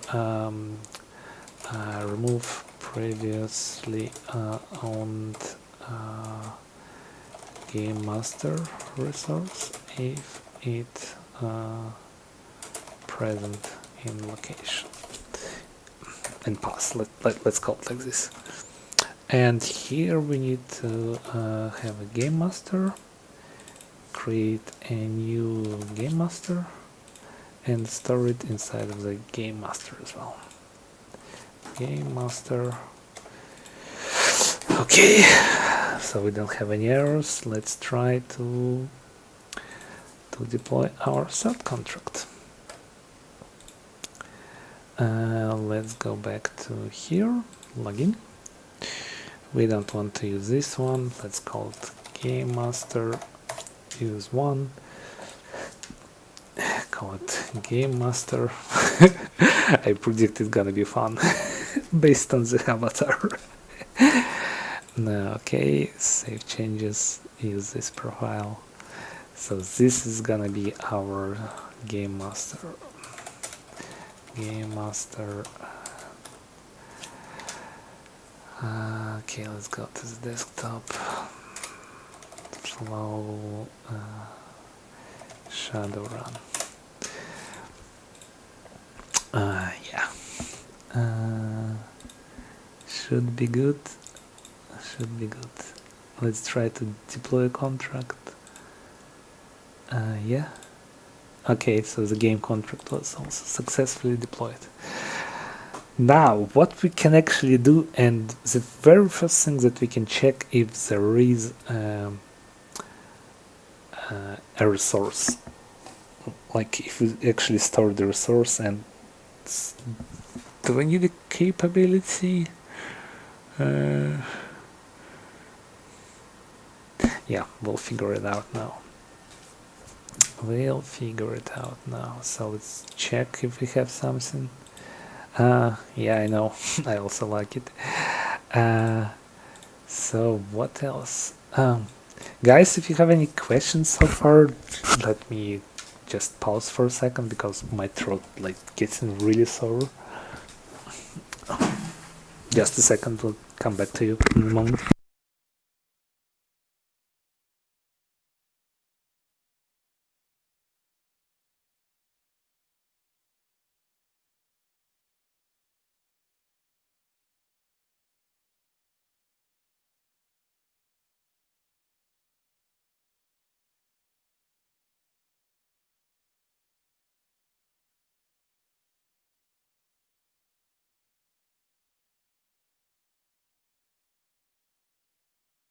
Don't forget to hydrate yourself. Oh shit.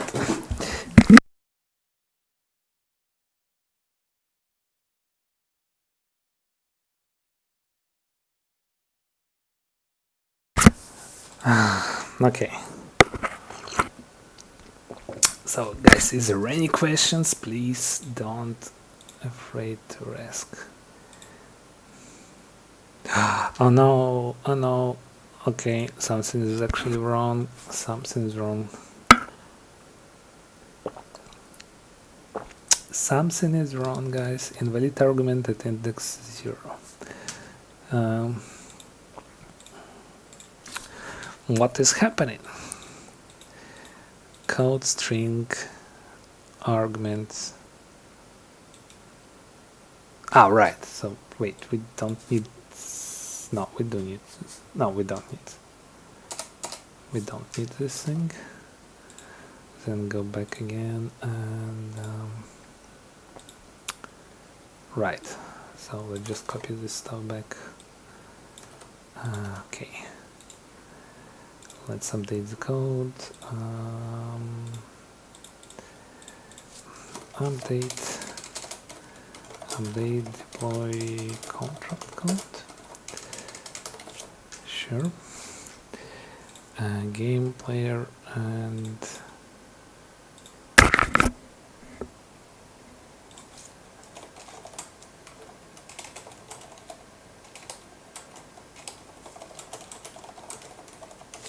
contracts and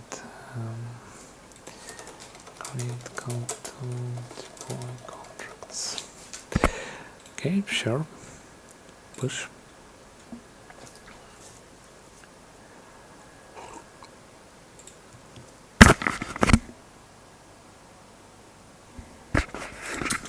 Okay, so now actually we need to redeploy our our contracts.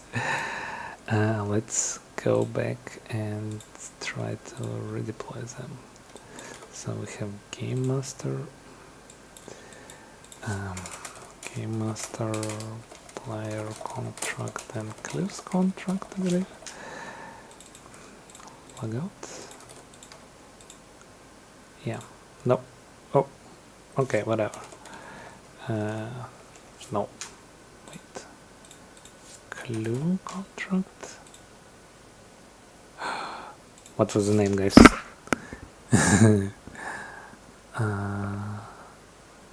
Can you recall what was the name?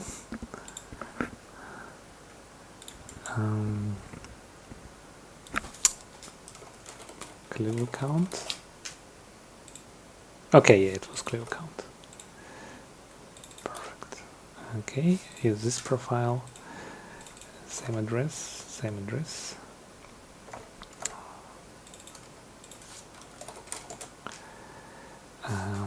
Deploy game contract. Okay. Oh my god, we did something wrong, guys. Oh no, oh no, oh no. We deployed the wrong contract. Sure, let's comment this one out. Let's uncomment this one. Let's actually just uncommon like everything. We'll see what we're doing.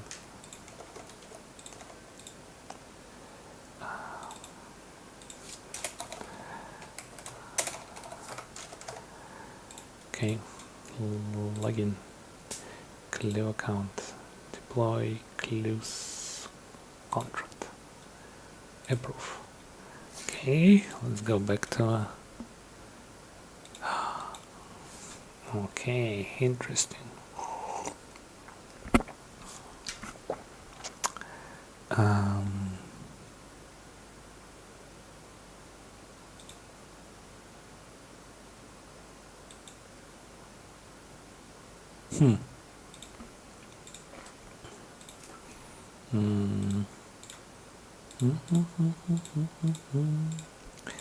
Let's go and see. Deploy clues contract, deploy contract. Code string, code hex, arc.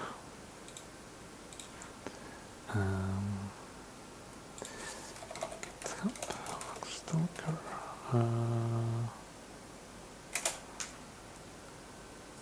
Again, repositories.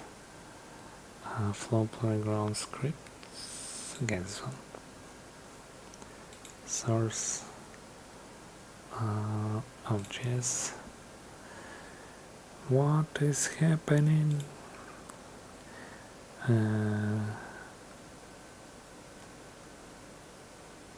Okay, let's just grab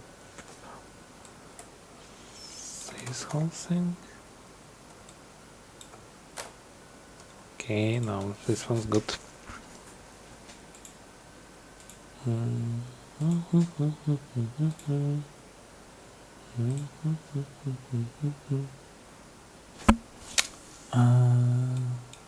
What is this symbol? Okay. Token got expected and then got unexpected token.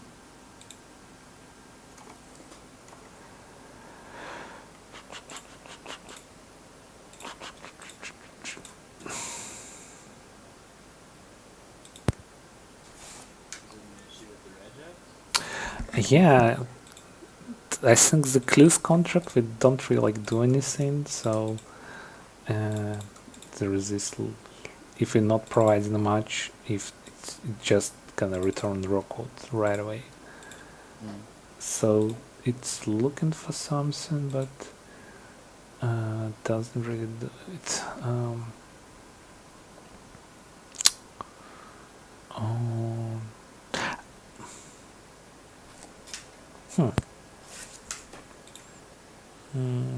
Type string to string hex. This should work, but still it's not. Okay, let's do it slightly different. Let's go grab our clues, go back to playground. Is it new one? Yeah, it's a new one. Okay, close this one and try to deploy it. Okay, so it's deployed successfully, so nothing wrong with the contract itself. Let's try to debug what's happening here. Let's put a debugger here.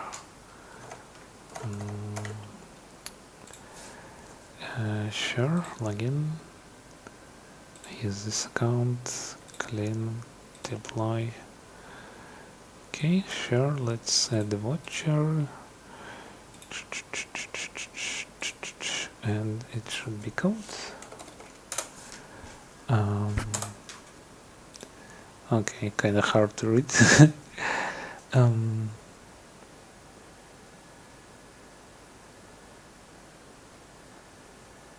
So should be good, I guess. Don't really see like anything like extra.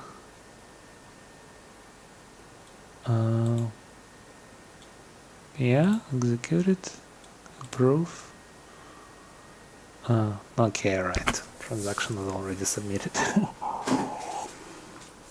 So the way how you can actually update it, you can go where it is, go back here and basically just add a space here, for example. Okay, login. Use this profile, deploy clues contract. Yeah, sure.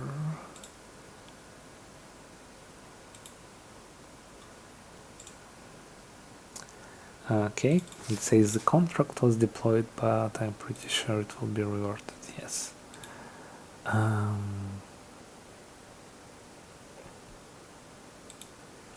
Maybe you have the... Okay, we don't have response here. Parsing failed. Unexpected token got.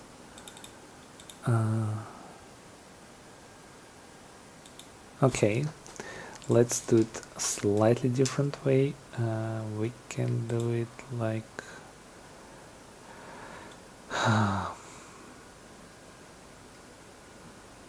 different way. So we're gonna grab all of this stuff. Then we're gonna do it like so. Const deploy tx equal wait, HCL send.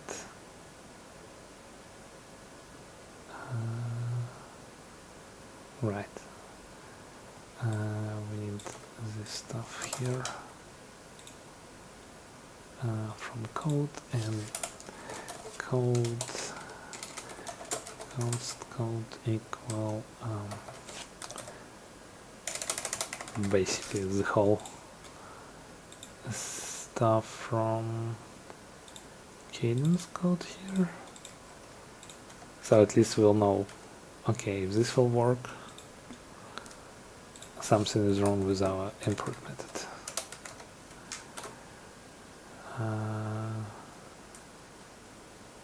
All right. Sure. We're actually getting the same error in VS Code. Mm-hmm.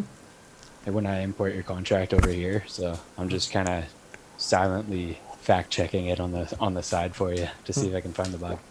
Thank you. Let's try to do it. Login. Use this profile and then deploy Eclipse contract. Proof.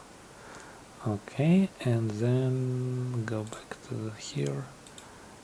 Okay, so we got pretty much the same error. So something is wrong with the contract itself, which okay, let's try to do it differently. I think there was like something about that this code thingy, or like these arguments would not be available in the latest version of like emulator. I mean, like that we have right now. So maybe it's something related to it. So let's try to do it slightly different way. So what we can do is okay, we don't need this thing. Again, we're gonna use the deploy contract and instead of arguments, let's try to do it with params. So we're gonna do with params, and for params I will need to yes, I would need to use params from here. So like this, and then types identity. Okay, let's try to do it like this. Use this profile, deploy close contracts. Yeah, sure. We need to remove this debugger there. Again, should be deployed, but okay, we'll remove it after parse failed. Interesting. Okay, what if we're gonna do it slightly different? Let's try to do it like this. So we go to dashboard. We stop our emulator. Yes, we didn't gonna remove it. And then from here, run emulator.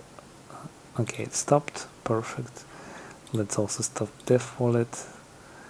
And let's go here and do it run emulator.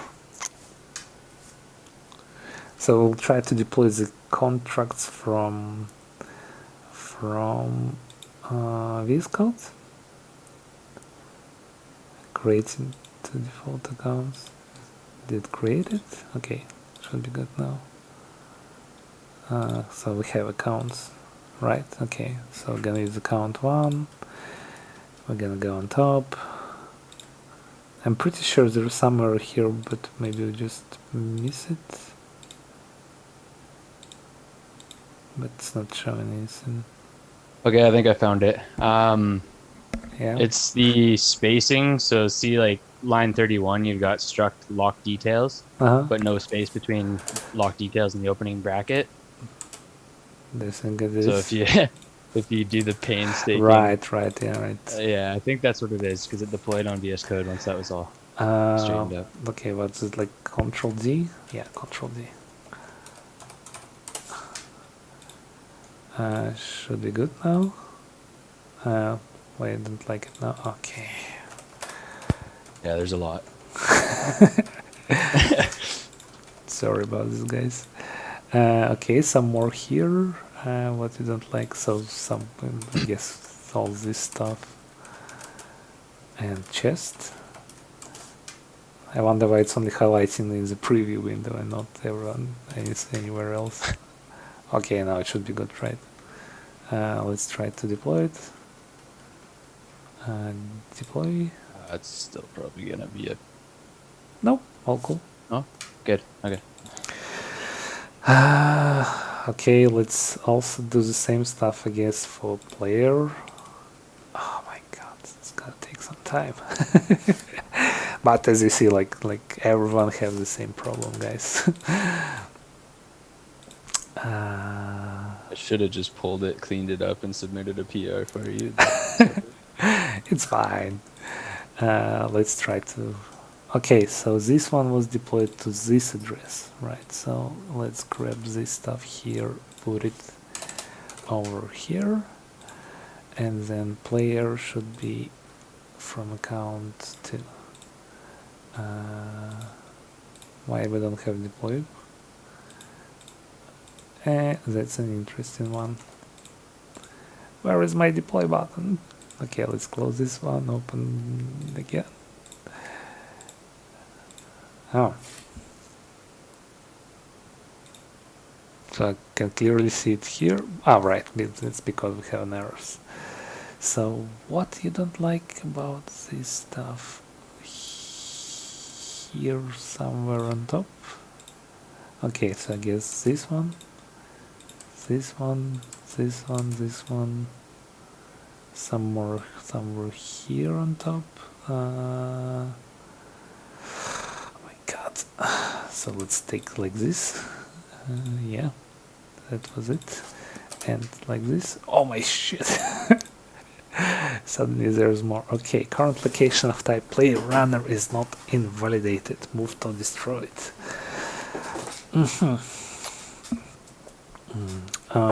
Okay, I guess this was like here. Destroy self current location. Okay, good.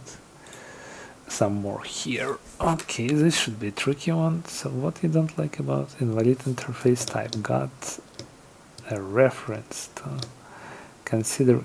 Right, yeah, that was the thing that would be needed, some heavy refactoring, simply because of how the types are casted now. So we would need to use this any struct.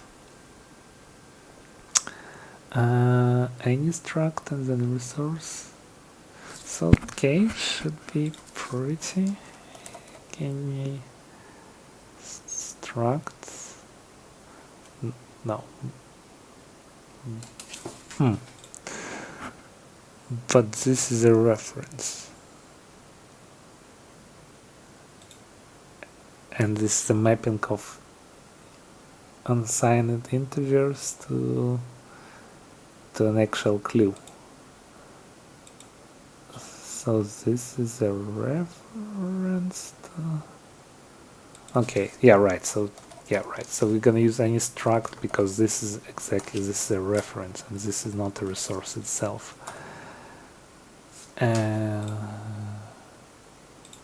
So what do you not like now? Non-nominal type.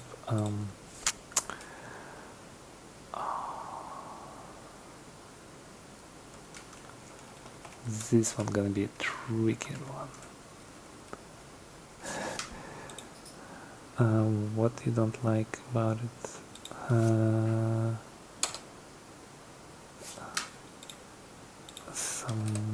No. Wait. Yeah, but we need an optional here.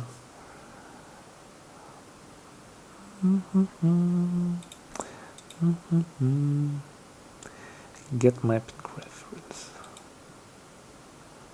Oh.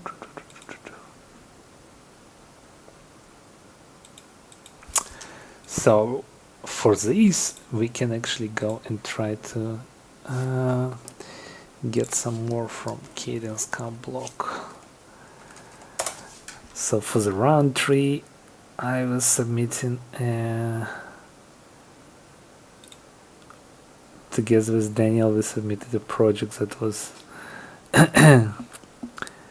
exploring all these code injection inside of the operators, and there are like a lot of heavy casting with this any struct and resources, so maybe we'll find an answer here what we need to do.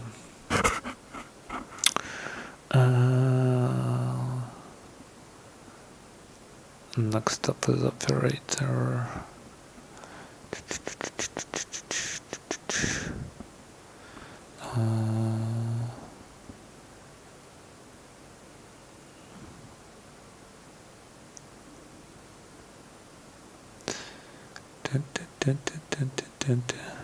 Yeah, so it should be like something like this. So it should be a reference to any resource, and then I believe it should be a reference. No, what was before?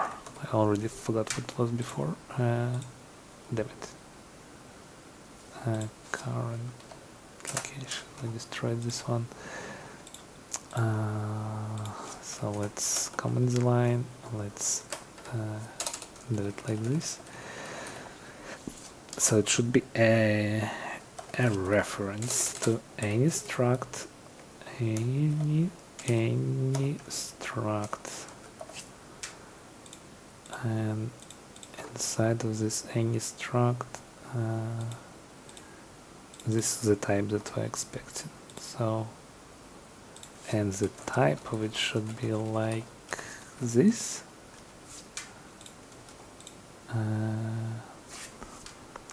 Non-nominal type.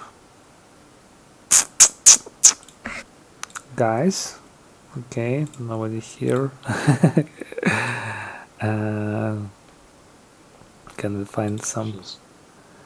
Just trying to catch up to you right now. I'm coding along properly. Sure. Who should we ask? Who should we ask? Should it be Pete? Bastian, maybe? Okay, hey Bastian. Do you know what is non-nominal type error?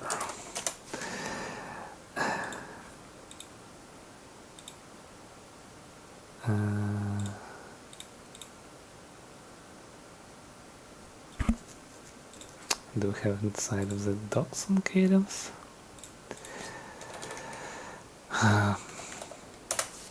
I guess there won't be a lot of people who want to join me on the advanced Cadence part next week.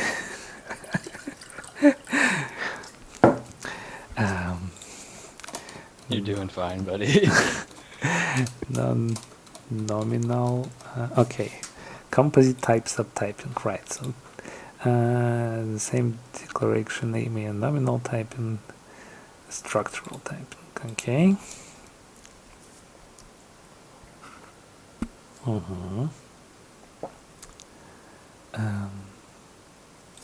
Let's try to find something like a reference.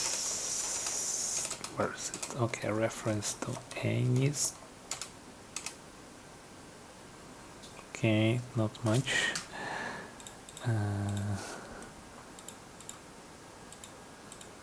Okay. Bastian says he's here. If you want to ask him, he's just in the YouTube chat. The list at the end must be interfaces. Yeah, sure. Let's just push latest code. Push it. Admit. Let's grab him link. Hey Bastian, Irene. Hey Max. Hey.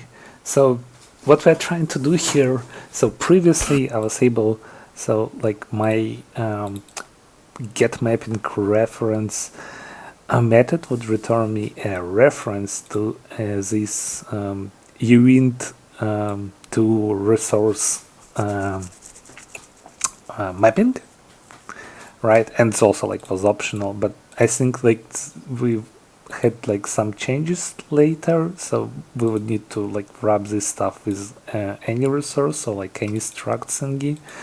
And now it's just saying that it's kinda don't really want me to do this.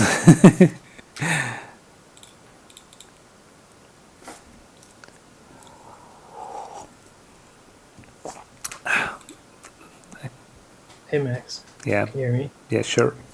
Yeah, sorry. My Zoom just crashed. No problem. Right, so let me just repeat, like previously when the code like I wrote, we could return a reference to this uint to resource mapping. Yeah. Right, and it also was like an optional. But I remember it was like late changes down the line, so now it should be like wrapped inside of like any struct or like any resource should be like any resource here, any resource I guess, like this. No, actually how it was just fine. So Okay. like in the function you have this, so you have this dictionary, right? Mm-hmm.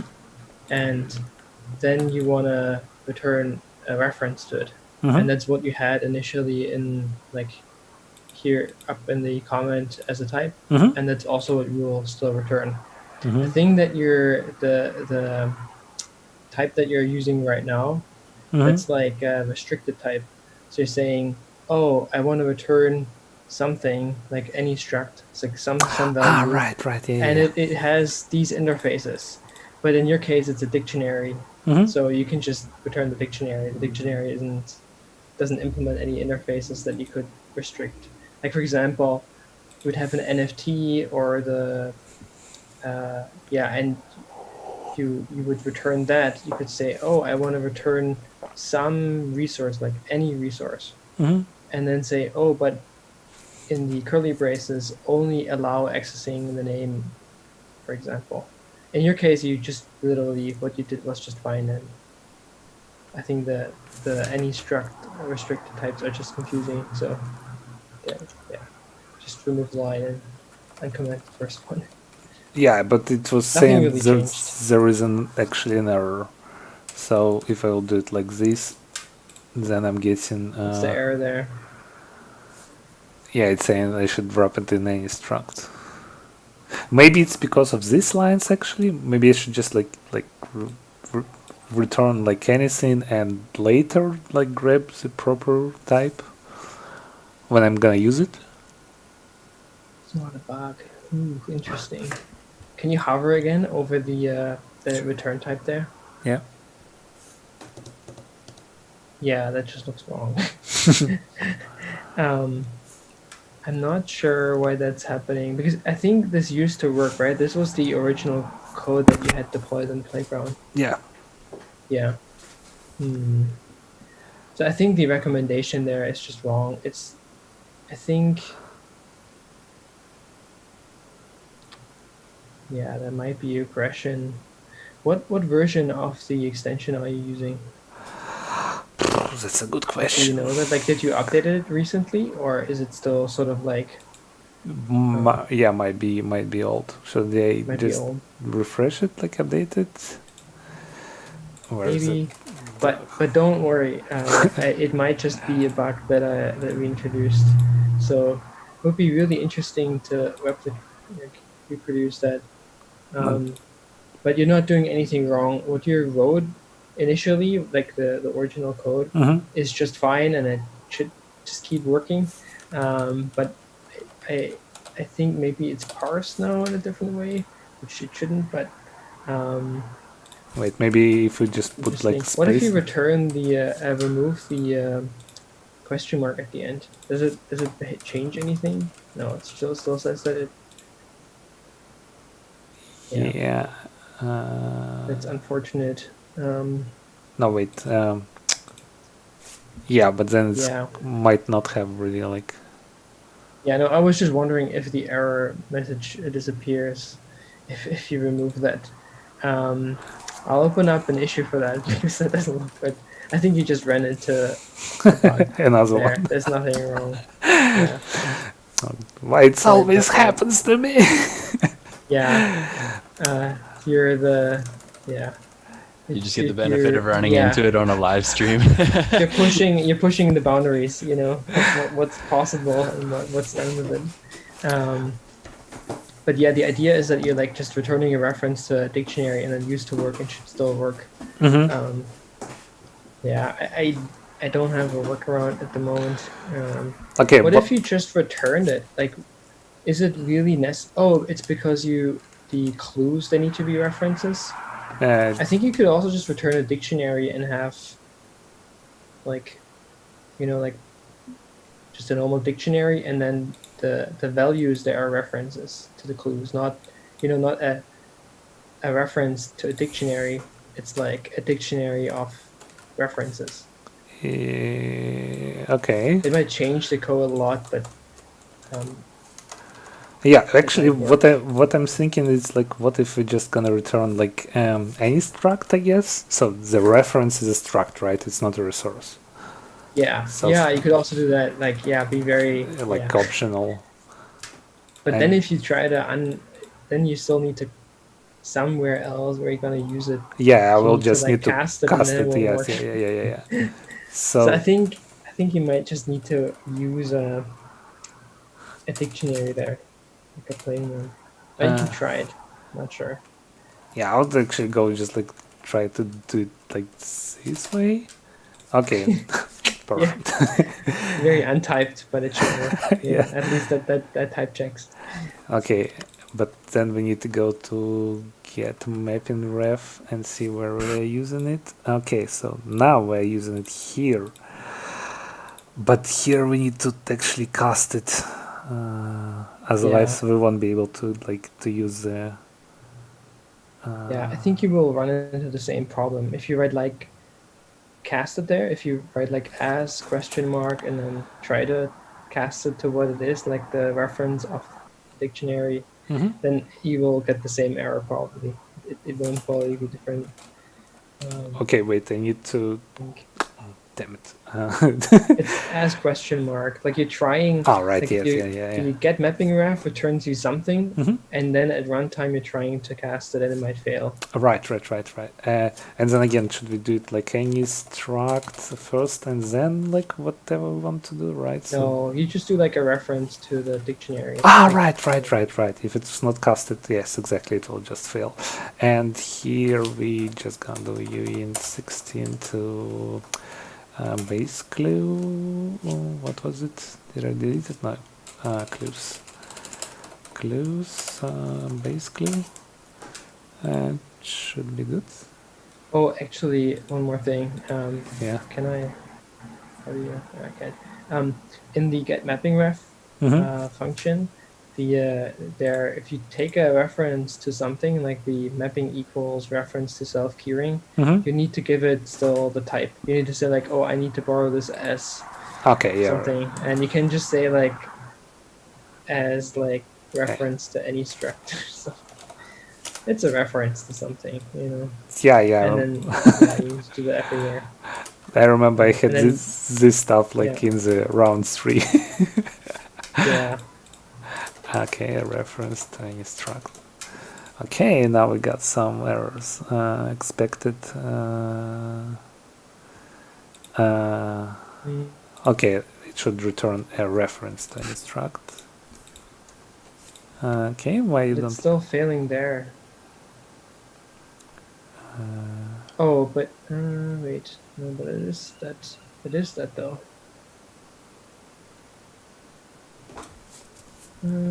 Oh, that's also, yeah, I think I added these rules just recently. It might be just that it's the extension. Yeah, we haven't released that yet.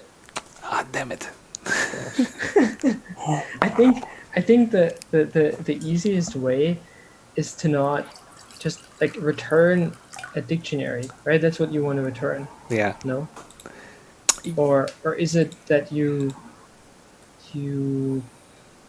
it could be modified? Like, what are these fields there? Solve maps and self.locations. What yeah, let me just show it to you. So this is this stuff. So oh, right. It's the problem is that it's gonna hold a different kind of resource. So yeah, and it's also have like different method and what's not. So you can't really, you know, like get a reference to chests and, you know, like apply methods from maps.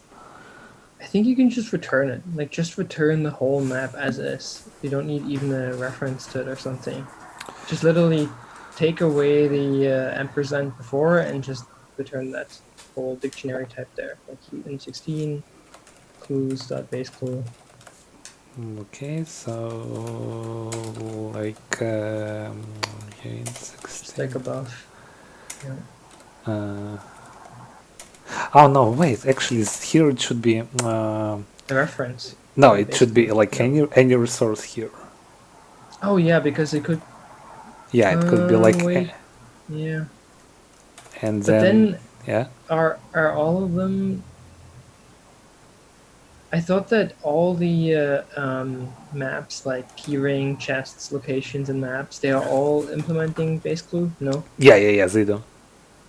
So it would be good if I would just say clues, base clue. Oh, I think that is the problem actually. That is no bug. It's confusing. The error message is wrong. So the error was correct. It's just that the error message was confusing. Okay. So it's not that you should do the any resource thing outside. You should do it inside, right? Like what you're trying to do is a reference to a dictionary where the key type is UN16. Yeah. And then inside, what changed? And when I joined, you're right there. You have to say any resource. Yeah. Curly brace and so on. Yeah, like this. And then that should work. And then try to return the reference to it. I think that's still what you're trying to do. Yeah. It's just the error message is wrong. Wait. I have to fix that, but the typing rules are. No. Wait. Should be good. So now we actually was trying to return resources. So. Yeah, and just change the types there, again to what they like. If you look at your git diff, like the blue. Okay. Things on the side, like you can just revert what you had. It's just that, like the pieces below, sort of, there you say like as reference to UN16. Oh, it's this one. Yeah, exactly. Just copy that back in and just. Can I? Basically, yeah. Everywhere you used to say clues base clue. Yeah. You have to say now, oh, but it's an any resource clues base clue. Sorry, it's no problem hard because I can't. You could do like co-chair, Yeah, it would be good, but yeah, that's exactly what you need to do. I just got confused by the error message, which is wrong, obviously. Okay, so now what? Yeah, now I'm getting the same stuff. So it's non-nominal type. No. It's just like move the. Wait. Yeah, remove that and move it inside. And then it should be any resource because the base clue I think is a resource. Yeah. And then again it should be this thing and optional. Okay, and now what? Okay. Same thing there. Yeah. Just copy paste. Oh my god. Sorry. No problem. About the error message. It's basically, before you wrote clues.base clue, and you could just use it as a type. And now you have to say like any resource curly braces. Easy, but getting there took a while. I remember like I've hit the same stuff again, like for the third round of Cadence Cup. I'm like, okay, now I actually need to wrap like everything with like this any resource, any struct, like when I'm gonna use it. Yeah. But okay, cool. Definitely. Sorry about that. No problem. Should be. Oh my god, we have deploy button now. This is good. Okay, awesome. Let's try and yay, executed. Cool, perfect. Can you maybe also help me out? How can I? Okay, I think I can create account from here, right? Create. Yes. I think so. Yeah. Okay. So now I'm gonna have 3 accounts. Perfect. Can you stay a little bit longer so I still have this? Yeah, I will stay around. Just call me out. Sure. I have this game contract now. What is it? So I need to get clues from here. and I need to get player from 7.9 from here. Okay, from here. Okay, let's see if it's gonna work. Okay, getting some errors right away. So this is a missing space. Let's put a space here as well. Somewhere on top, missing space here. Some more. Okay, missing space here. And could be deployed. Yes, could be deployed now. So active account 3, deploy. Now it works. Yay, guys, we did it. We updated the code for Cadence. Perfect. Now let's try to do the same stuff from within our application. So let's go here, let's go React app, login. Do we have something in the chat? Oh no. Right, so this it's broken. Let's do it since we need to stop emulator here. What is it? Stop emulator, just in case it's not gonna interfere. Let's restart our Docker. Okay, it's running. Let's restart our emulate wallet.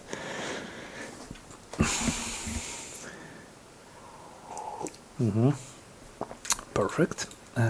Let's go. Refresh the page. Clear the lock. Login. Obviously we don't have like anyone, so let's call it like player account, game master account. Okay, clue count 1.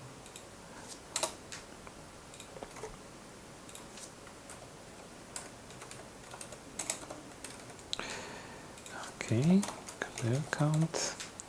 Save changes, use this provide, deploy clue account, approve, contract deployed, open the dashboard, and transaction executed. Ah, so good.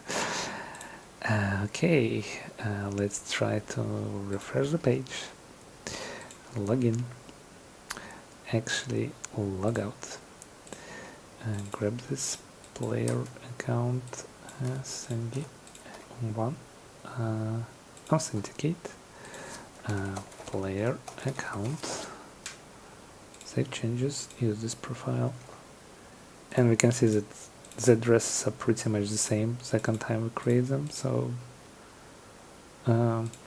actually let's just make sure, let's do it like this button on click, FCL on authenticate, log out.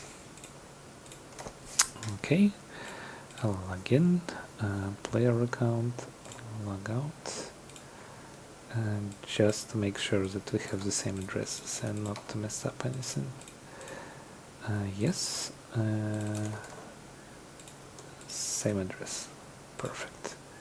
Now I can press log out, login again, log out here, 1, player account, authenticate, use this profile, copy its address, let's deploy player contract. How cool, player contract was deployed. Oh no, no code deployed address. This is weird. I believe the address is different. Let's go back here and player account.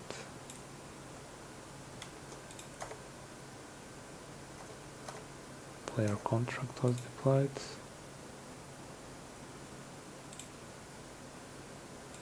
Uh, 50.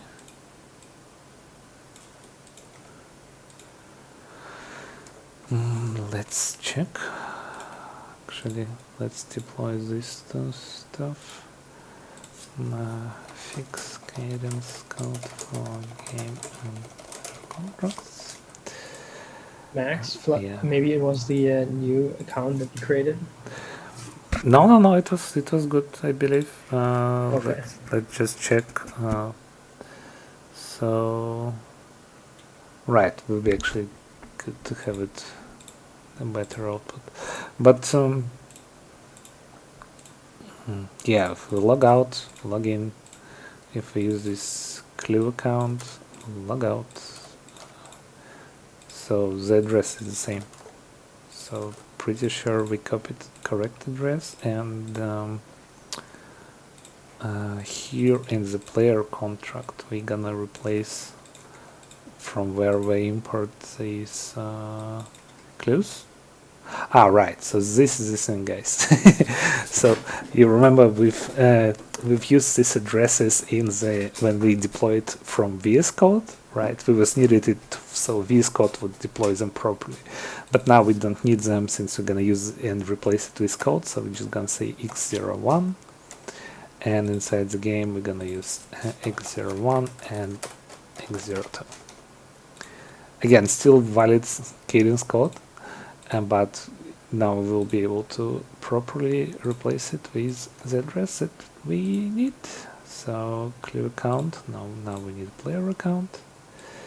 Sure. Okay, where is player account? Deploy player contract. Approve it. Perfect. Go to dashboard, and transaction was executed. So good. Okay, let's log out, log in. Use game master account. Game master account. Oh no, wait. Authenticate. Yes, I really like this. This avatar. Save changes. Use this profile, and now I can deploy game contract. Should be good. Yes, this our transaction executed as well. Woohoo, guys! So we just deployed our first 3 contracts. Okay, so now let's have some fun with our UI.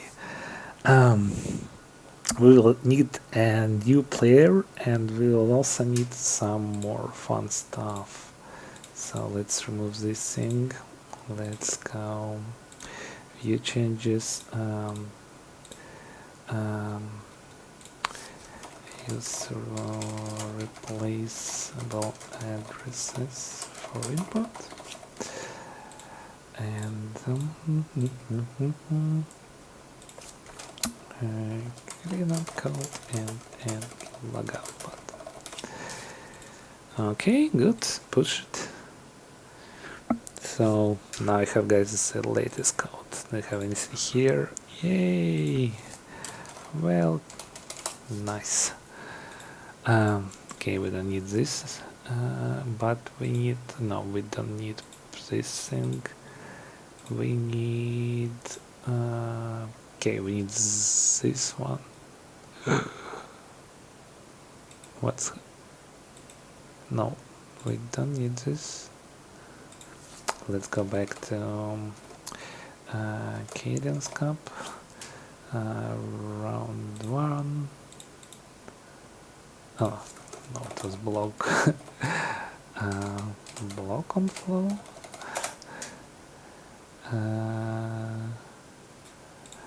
Cadence Cup. Should definitely check. Store the link. No, wait.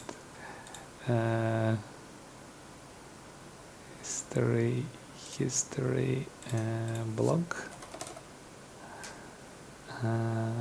No. What? Not this one. Okay, so we have it here. Right, so what we're doing is, yeah, let's make a first transaction and set up our game master, but let me just check like what is gonna do next.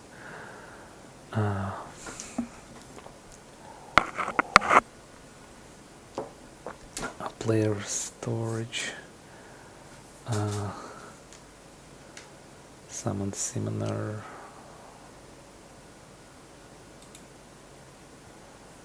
Okay. So I'm just thinking how we're gonna go with this transaction, since we're using these two accounts here, and basically explore current location. So we need to update. Probably we will need to update the code, since now the runner should actually have a reference. No, we don't need it. Right, so what we need to do is we need to create a game master, and then we need to create a reference to that game master and store it in like public capability, which then player would be able to use. I believe this is what we need to do. Right. Yeah, but first let's do this thing. So yes, sure. Let's create a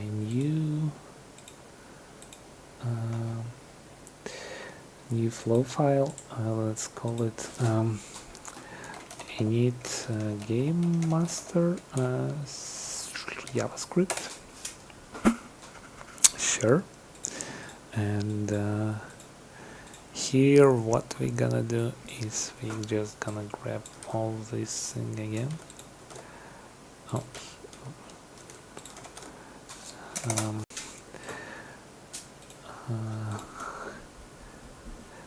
Should have definitely called slightly different. But yeah, still should be good. What we want to do here, and it's called export default async, and it's gonna be URL params, and I think we don't even need to have a URL and params. So at this specific time we already know like all these three addresses where we store it. So we're just gonna pass it here and say const clues address equal 0x. So like even with your example, guys, player address, let's call it clues code, player code address. After you deploy the contracts, you will know where they're stored, so this address won't be changed like that much. Game master address, and this one is gonna be living on this thing. Okay.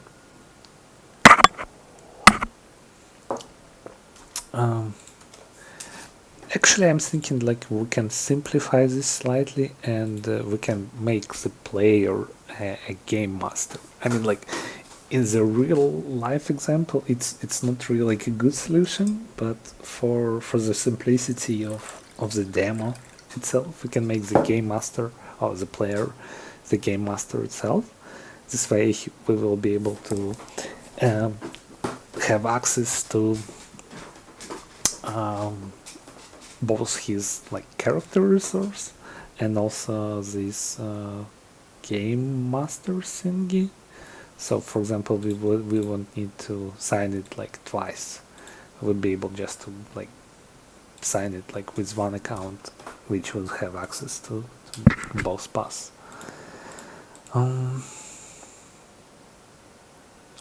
Yeah.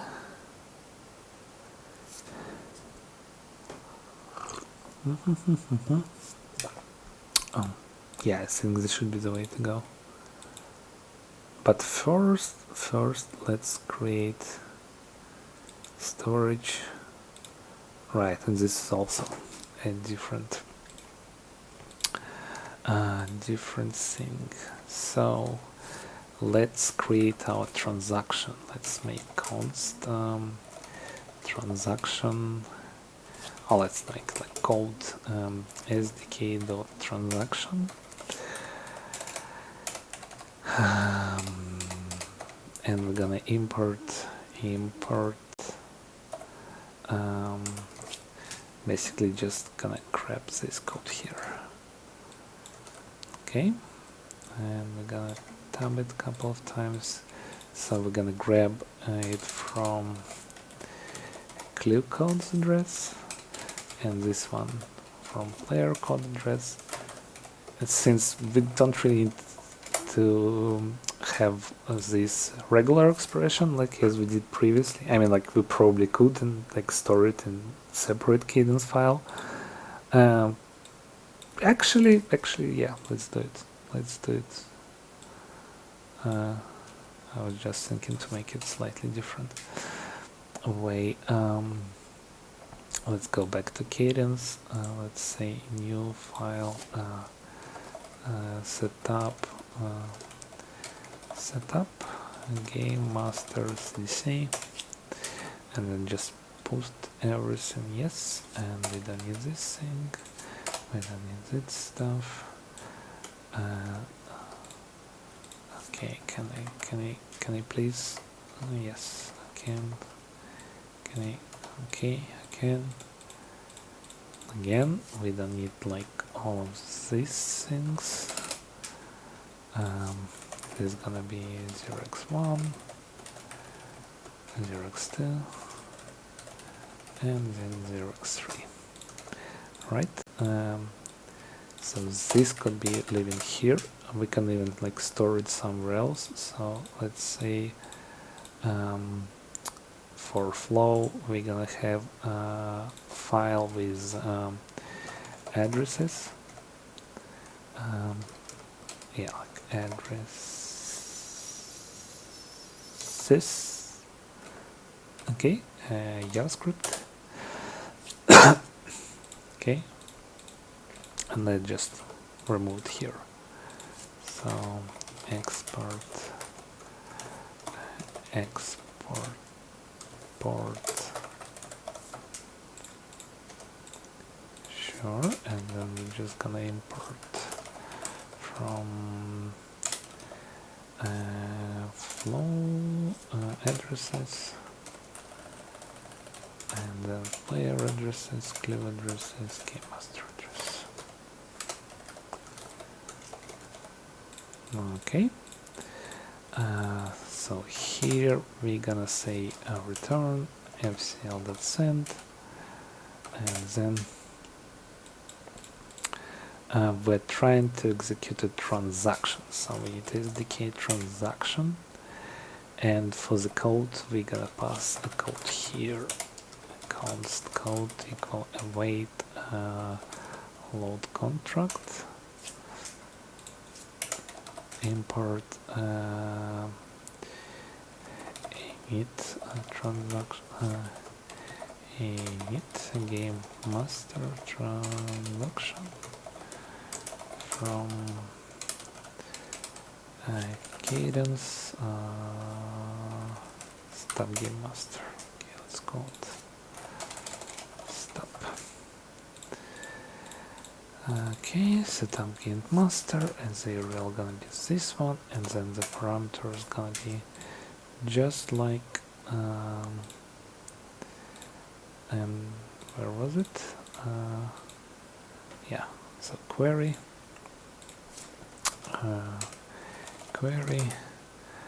and it's gonna be where is it? Okay, this thing.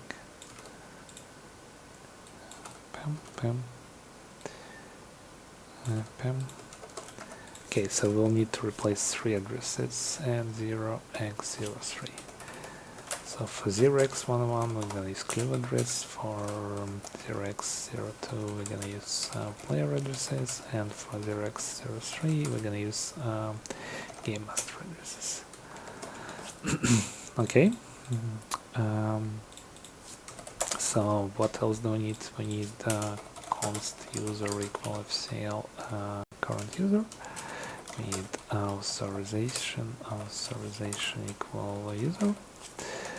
And for the transaction, we need to provide FCL proposer the authorization, FCL payer, it's gonna be also authorization, it's refactored. Let's put FCL.limit to 100 and FCL authorization. It's gonna be an array. Authorization singular. Okay, what you don't like? Okay, like this, and we also need like this. Sure, should be good.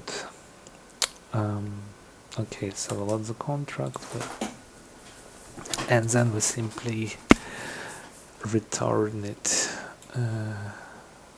Yeah. So let's move this in here.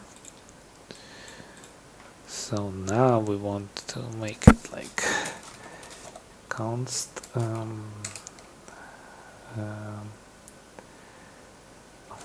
summon game master.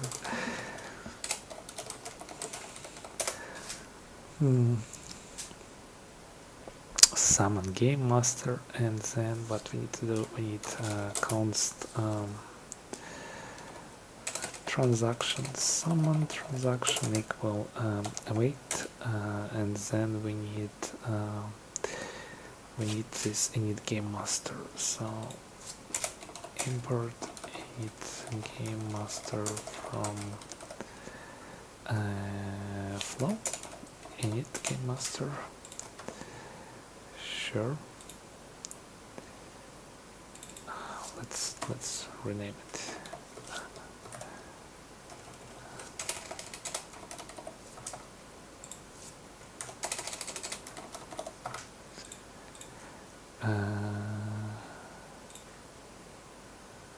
Cadence refactor rename init game master. Okay. Let's put all the updates. Stage.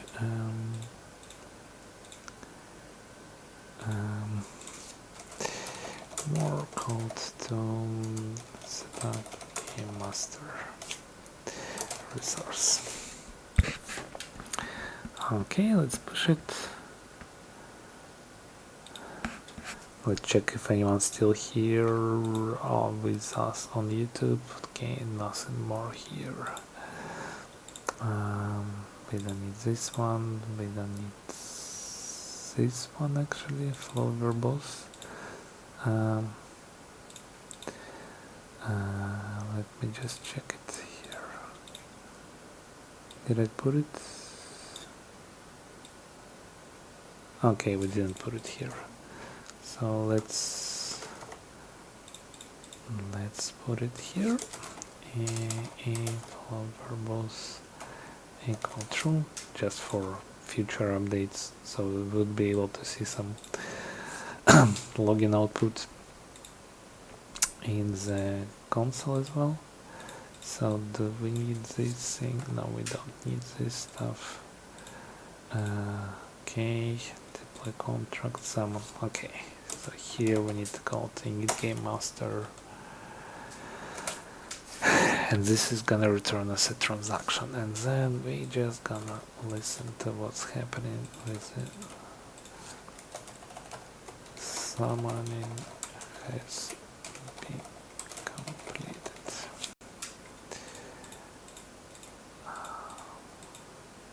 Okay, so now we can hide all of this thing, and what we need to do, we need to add a button on click equal summon game master.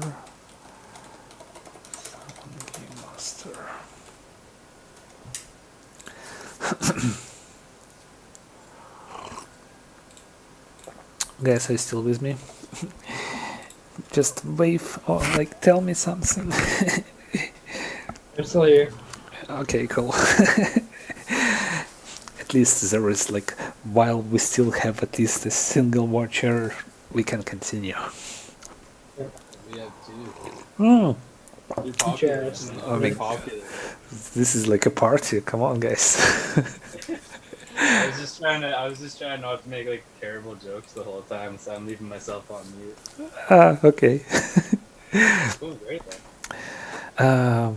Okay, how are we going so far? Like, do you follow in? Like, everything's good? Like, any I'm comments? learning a lot about ACL. You know. Okay. Same here. I'm honestly going to have to like try to do what you've been doing this weekend to actually catch up, because I unfortunately had to jump in to a meeting for a little bit and I've been kind of scattered with my focus. So what I have seen has been great. Cool.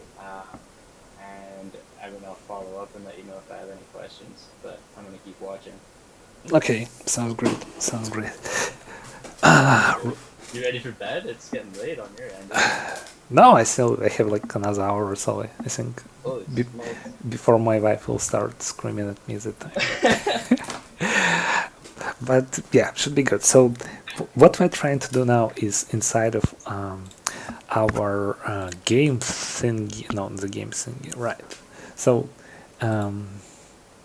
right, so when we initiate our game master, it have some stuff like empty and also like strings pre-populated, but still we need to create two more resources, basically minter from player and minter from clues, and then put it inside of the game master, sort of like this dependency injection. So this is why we need to call this setup method, and as you can see, we need to provide a reference to a clue minter and this clone bay method. This in which would actually, call or like create a new players for us. We have something in the chat. Okay, this is Bastian. Okay, it was like 20 minutes ago. And we have more participants. Nope. Okay, right, so that's why we need to create a minter, and then we need to create this clone bay and then provide the reference to them. So what we gonna do?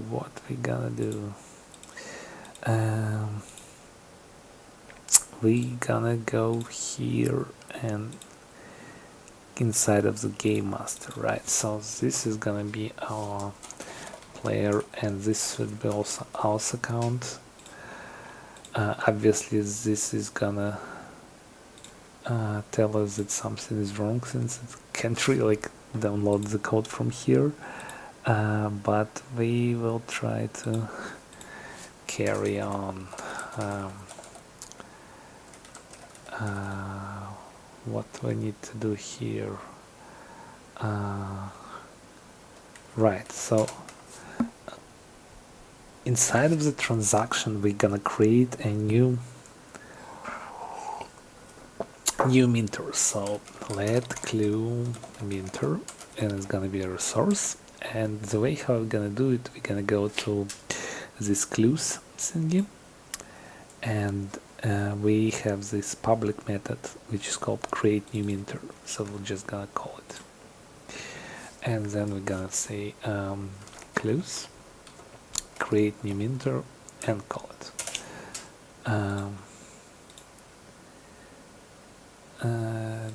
Yes, obviously you don't like it, but we don't really care much. Let's say let clone bay.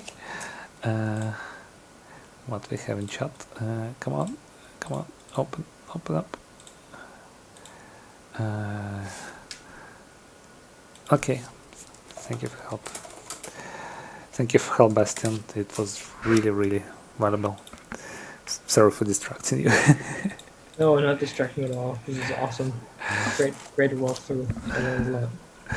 Take care. Yeah. Please don't hesitate to ping me. Yeah, sure. Thank you. Yeah, bye-bye. Bye-bye. Okay, so we're gonna get and go again to the player, and we also have this build clone by method here. So we're gonna call build clone by method from that account, and yeah, then we actually need to store them, and then we need to link them, create capabilities, and only after that we can pass it to our game masters again. Right, and then we also need to go to the game stuff, and oh right, we already have it here, so it's stored on the game master. Okay, this is perfect. So for game master we need to create a capability. I'm thinking doing, yeah, we need to create a capability and then use it here. So again, don't really remember how to do it, but you can always go to playground. Let's go play flow, and I usually go to this non-fungible stuff since just like more is happening there. Close it, open existing playground. We don't need this thing, and we can go straight away to transactions. Right, so this is borrow, and yeah, this should be better. Get capability, borrow public, but we need to link it first. Wait, we need to link it. So let's save it. Yeah, right, so let's create a public capability.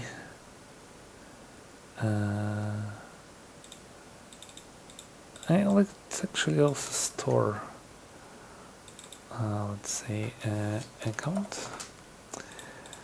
So as soon as we store it, yeah, we don't even need this stuff. We're gonna go it like this. Clues,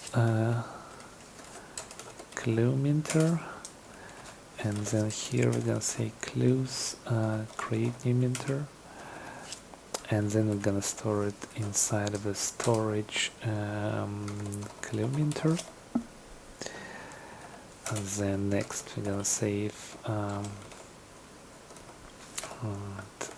clues, and then, oh no, wait, we need add player, clone bay, and then we're gonna put it inside of the player, build clone bay, and then we're gonna store it under the storage, and then clone bay, let's say, yeah, like this, so we don't even use this shit here. Obviously you don't like what I'm writing because you can't download the code, but we are fine with it. So now that it's saved in account, let's link it. Let's link it as well.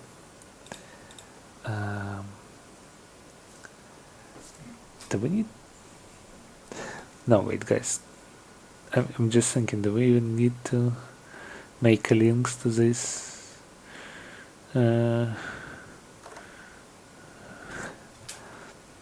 I don't think we need to link it. We can just borrow it. Borrow. Let's go to Cadence language reference and borrow, and try to remember what the okay, so borrow will return a reference to an object in storage without removing it from storage. So that's exactly what we need. If no object is stored, the function shows nil. Okay. Again, do we have some examples here? It's always confusing to me when we, and when we have this like panic mode, or like when we add the bash here when we're trying to get a capability, because it's gonna be like an optional. But if we just created a resource, let's say clue minter ref, no, let's call it like clueminter. No, yeah, let's better call it clueminter ref. It's gonna be our account, and then we're gonna borrow clueminter, a reference to clueminter, which is stored inside of this thing. Okay. Now for the clone bay ref, we're gonna go account, borrow, and it's gonna be a reference to player clone bay, and we're gonna grab it from storage and clone bay. Cool. Now the next thing we need to do, we need to grab let game master, and the thing is we actually stored it here. So as soon as we deploy the contract, we also store it on the accounts that have it. So right. So what we're gonna do, we're gonna just play from game master account. So we don't need to create like any additional stuff. So we're just gonna borrow and game master, game master, obviously, from storage, and then where we store it, game master. Okay, cool. So clueminter ref here, clone bay ref here. We don't need this stuff anymore, and initial stop complete.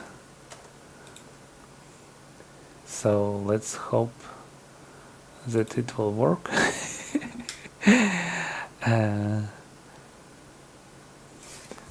Should be good. Let's also create a public capability for our game master. Do we need it though? Yeah, we did. We kinda need it. Yeah, let's. You need to read data from the game, right? Yeah. Like what I'm thinking is like with simplifying a lot of stuff. So in our next transaction, we can always just grab the reference with borrow, since we own the game master. We will just run the transaction from exactly the same account. So our game master and player will be on exactly the same account. So it's gonna be like both resources. So yeah, I think we don't even need it right now. So for the future to do, game master and players obviously should be different accounts, but we are like just want to make this stuff work right now, and can always upgrade the contracts later. Right. So we're gonna set up. We're gonna call ping. Unfortunately, we won't be able to see ping. Ping. Right. It's gonna go log. Let's do this thing then. Let's go back here. Let's go to again Docker. Let's stop our Docker. No, remind me later. Let's stop this thing as well. Delete it. And then what we're gonna do, we're just gonna run it again, but we added this verbose flag, which will allow us to see logs inside emulator. Otherwise, it's just gonna be like empty, or like not gonna be showed at all. So let's rerun our emulator. Unfortunately, it will also scrap our accounts, so we would need to like redeploy all our stuff again. Okay, so it's working, and also let's see where our simple script. Okay, let's add something like log hello. No, let's call it login is awesome. So let's see that it is working, and let's refresh. Okay, this is working.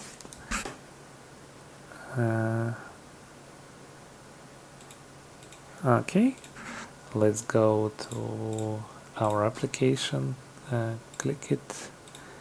It's gonna get a result, but it's also, if we go here, you see this debug message, it says login is awesome. Yay! So what it's gonna give us now when we call this ping method here, we will be able to see that game master resource was, like successfully created, and we can call the ping method on it. Some interactions that the code is deployed properly and all this stuff. But now the problem is we just scrapped all our accounts, so let's just recreate all this stuff again. Clear accounts, save change. Here's this. Again, as you see, it's just using like incremental number to generate these hashes, so every time it's just gonna be the same addresses. It's also possible to run an emulator with persist flag that's gonna store all your accounts and code on them, and it will, basically persist them between restarts. But I found it that sometimes you messed up something, and then it's kind of hard to purge them. I think you also stumbled into this problem, Luke, right? I don't think Luke's here. Oh. But I believe he did. Yeah, right. That's interesting. Did you, on your last stream, I can't remember if you went into the Docker setup for the emulator. Yeah, I think it is. I did. No, I know that you did it, but I just can't remember if you if you did a quick run through, if you just posted. Yeah, I think I just posted this in. Okay, cool. No, that's cool. I was just wondering because that was one of the things I wanted to look into this weekend. Sure. By the way, I'm gonna probably just do a couple really loose, long form streams where I just see what works on camera this weekend. So feel free to pop into those. Sounds cool. Right. Yeah, I think I also showed where we can find all these parameters for the Docker. So yeah, that's hugely useful. Appreciate that. You're welcome.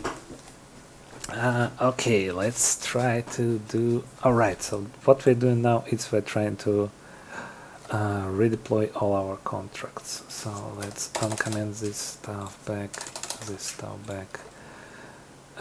refresh, login, clear account. Yes. Yes. Deploy close contract. Approve. Let's just check. Okay, all cool. Transaction executed, code updated.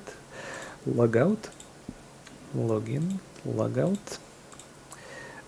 Player account, authenticate, player account, save changes, use this profile, deploy player contract, approve. Player contract was deployed. Again, let's just check. Okay, it was deployed. Log out, log in, again log out, and then game master account, authenticate, game master account, save changes, use this profile, and then deploy game contract, approve. Again, deploy it, check it, all cool. We don't really need to log out, but what we need to do is we can go back to our application and hide these buttons since we don't need them anymore. Okay, log in. Yes. Cool. So what do we have here in chat? What do we have here in chat? Okay, sure.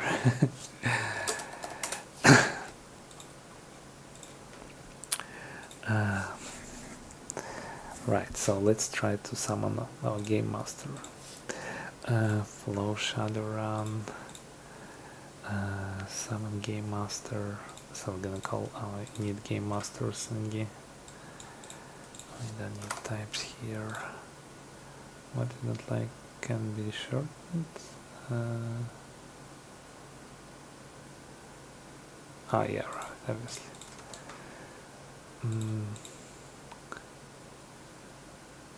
So should be good. Let's try to log in. Use this profile. Clear it. Summon game master. And something's wrong. Something is really wrong.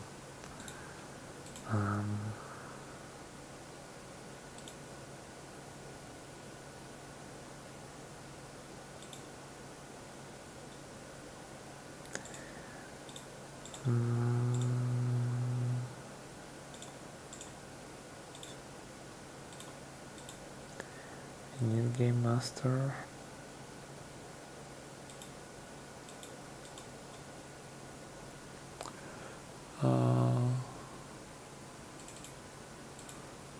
Should be good.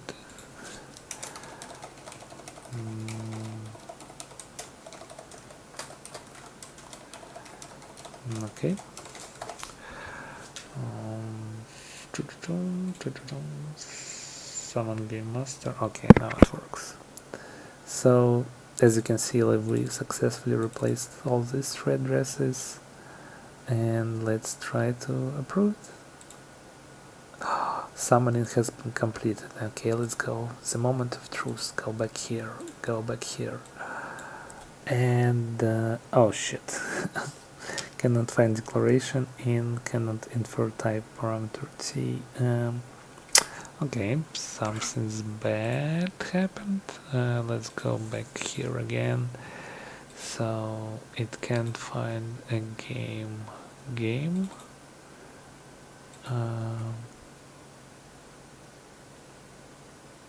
Did we actually deploy it? Run. Transaction. Okay, transaction reverted.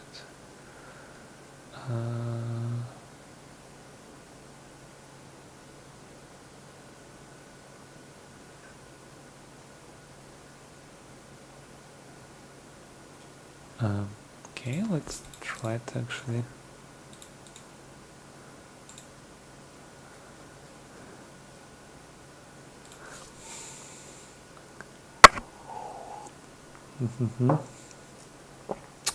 Let's try to comment out this line, and then I also could create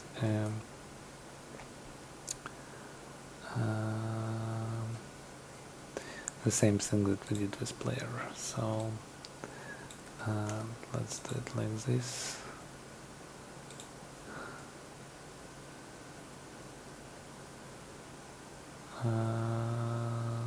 Game master.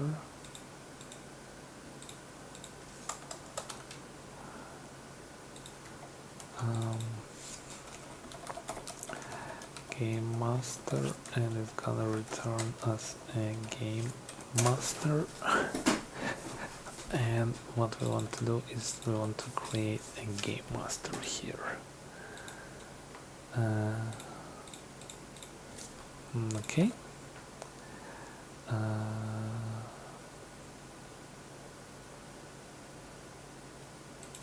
Okay, let's get back this one.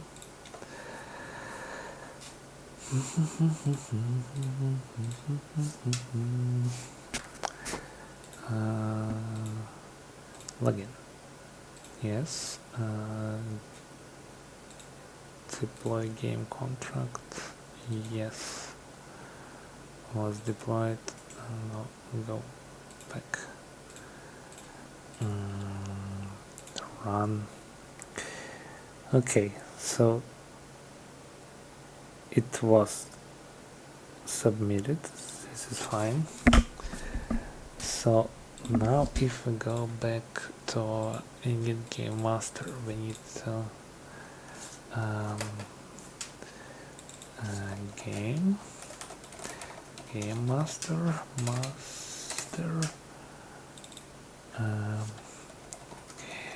master.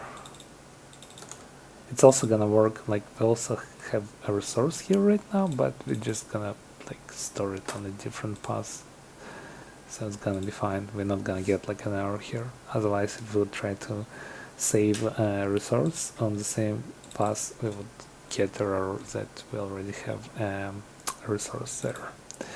So inside of here, we're gonna summon, and then we're gonna do it like so. Game master from game master. Okay, should be good. Go back to here, login. Use this profile and then summon game master. Yeah. Okay, summoning been completed, but is it really? Block committed, transaction reverted. Cannot find declaration game in F.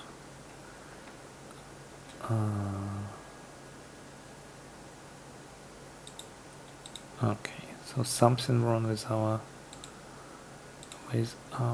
import from summon game master again. So the address is correct, and this one is also correctly replaced. And back here, can find declaration in EEE. So it cannot find declaration in the transaction that we've submitted.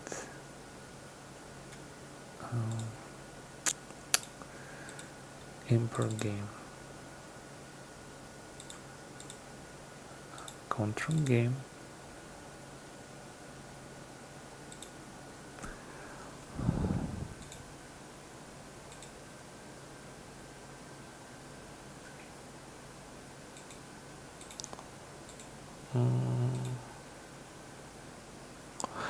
Okay, let's try to do it again. So what we're gonna do is we're gonna go here, we're gonna stop this one, we're gonna stop our default, go back here to our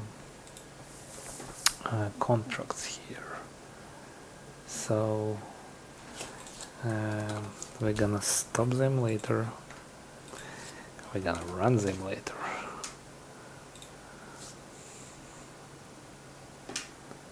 Okay, it's saying that we have an error simply because we already listening for this port with our Docker. We're gonna trash it, and again we're gonna run emulator again.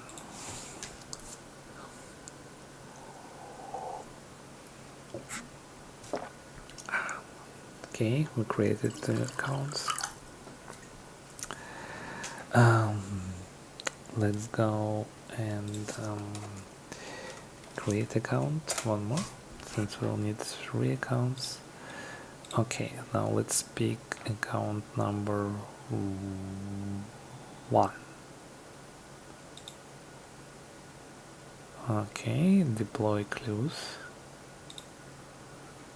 Okay, this is good.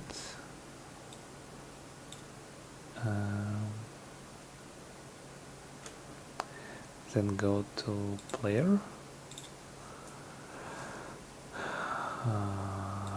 import it from here, switch to account number 2, deploy it. Okay, good. Switch to game, deploy, get this one from here and this one from here. Okay, switch to account number 3 and then deploy it. Okay, so everything is deployed. Let's grab this address here. Now we want init game master, so the game is living on this account and these two are living here. What? Value of type has no member setup. Right, so what we're gonna do, if we're gonna say if let Right, and I believe we also forgot no, decline. Okay, refresh. We also forgot to use a call here. Borrow, save, link, transaction, borrow. Oh no, if I have a pass we can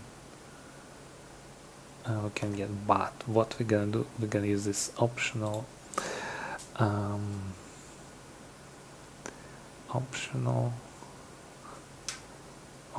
thingy.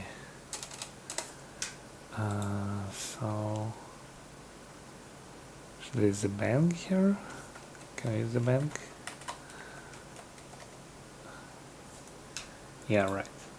So basically, if it's not gonna find like anything here, which could be a bit strange thing we just created, it will just revert the transaction. So let's try to save one, save,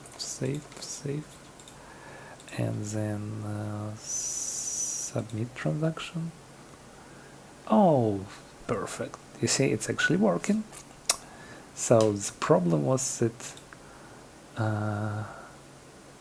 the problem was quite interesting one. So we see that this code is correct, but for some reason it wasn't correct in our Docker setup. Okay, let's stop them later. Go back here. Run this thing again. Run it. Okay. Run this one.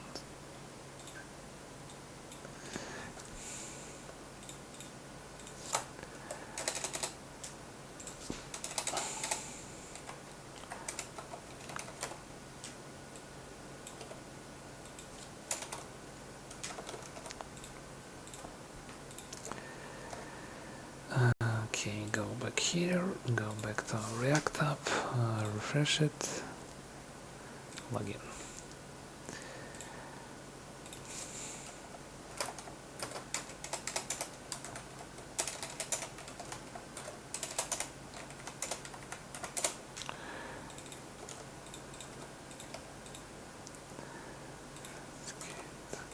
Account, save, use this profile.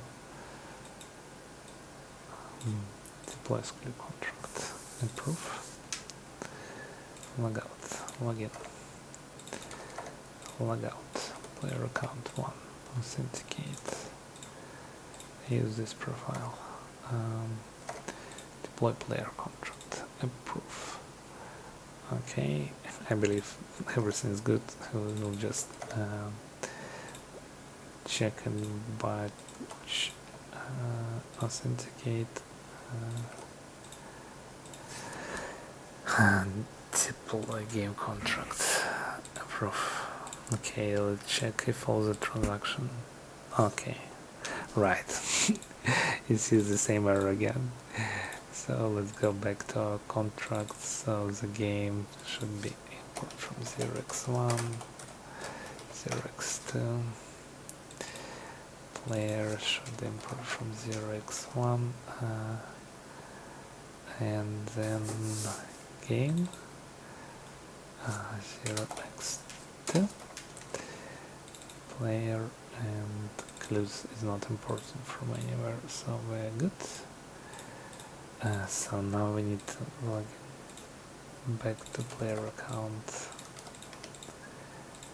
and deploy player contract.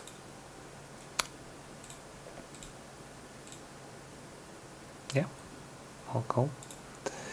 Log out, log in, game master account, deploy game contract, transaction code. I suppose somewhere around here we should just check what's happening to the transaction. So if it was reverted, maybe we can spot it on. Yeah. So, okay, everything should be deployed by now. We just deployed the third contract and we're on our master account. Let's go. Do I need game master? Don't forget to replace this one. X1, 0x2, 0x3. Okay, should be good. Login. Game master account. Summon game master. Yes. Is it a new code? Yes, it's a new code. Approve. And cannot find declaration game NF.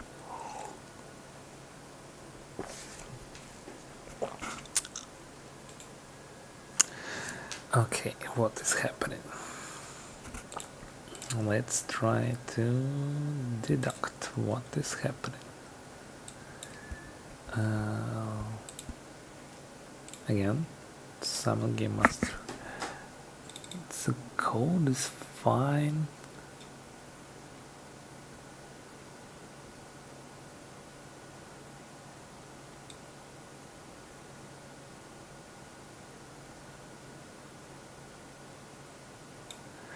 Proof. Yeah, it's okay. We will just be able to if we'll just go back here and add like enter here.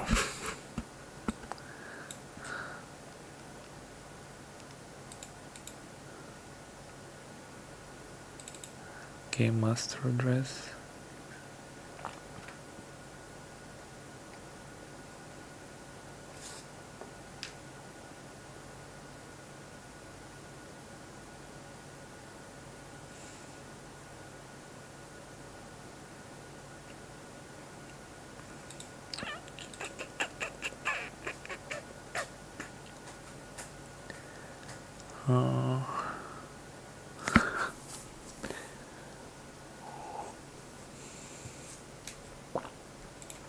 Okay, let's try to find and call again.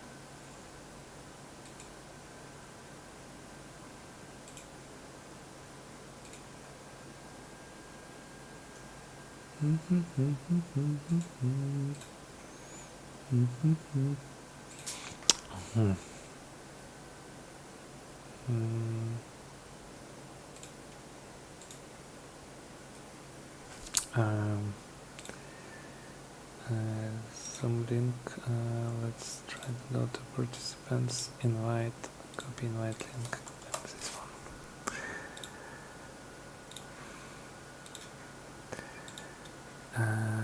Okay.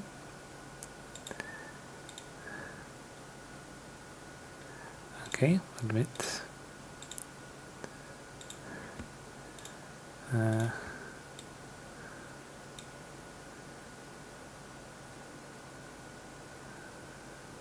Okay, best in here.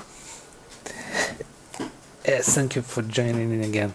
So I stumbled into a quite interesting problem. So I was able to successfully deploy the code with VS Code, and it was working just fine, and transaction working was just fine, and all three contracts was deployed successfully. So for example, like this one was the last one updated, and we see this address F3, FCD, and like whatever E at the end. So the contract was definitely loaded there.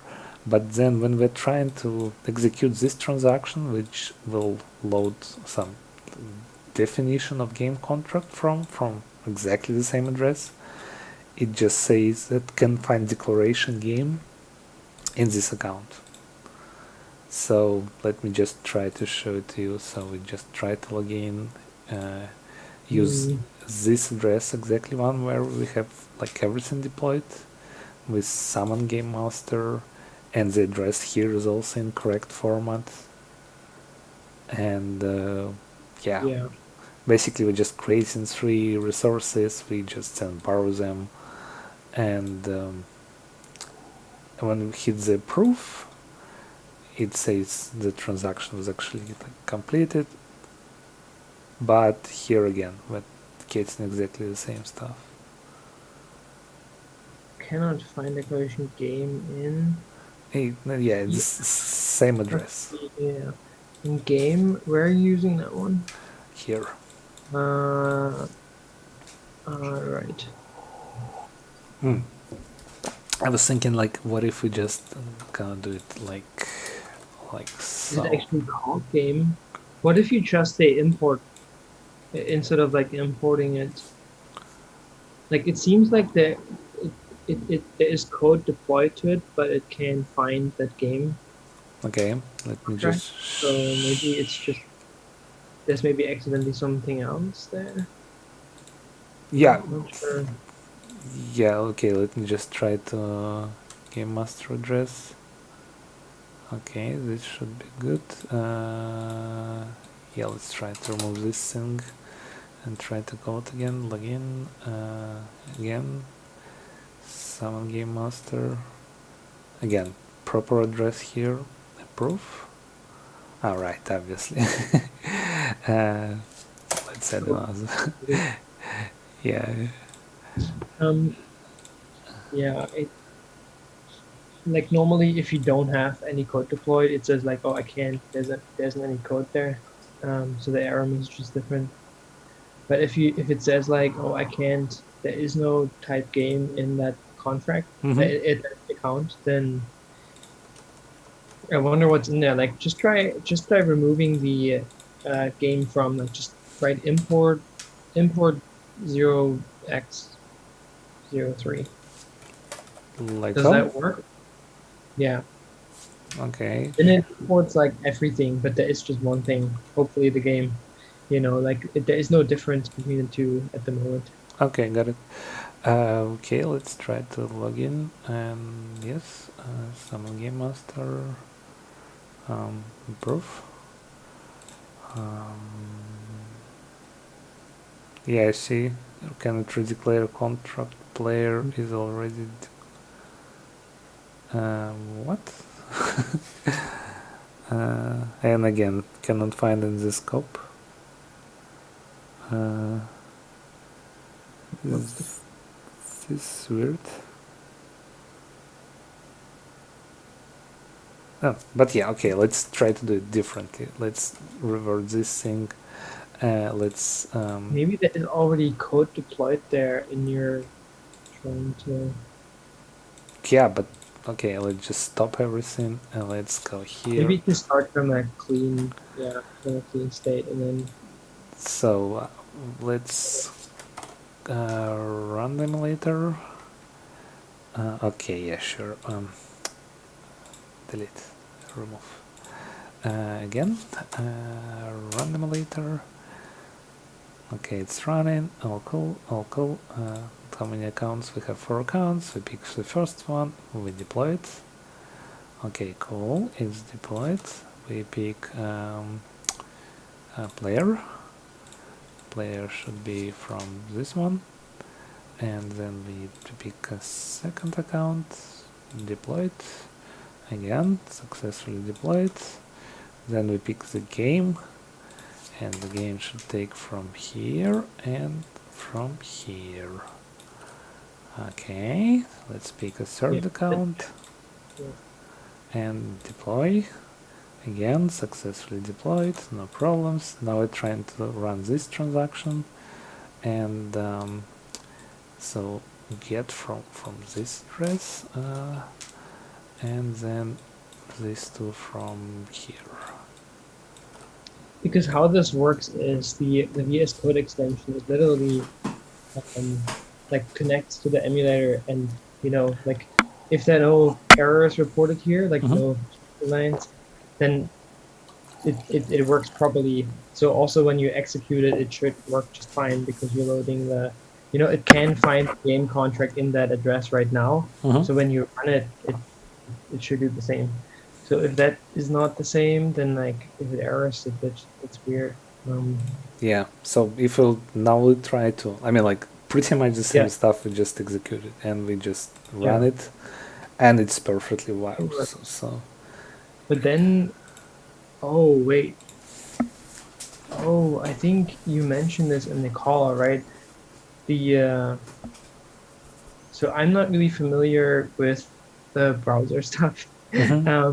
So you're I think, and so did this worked not before or this worked before?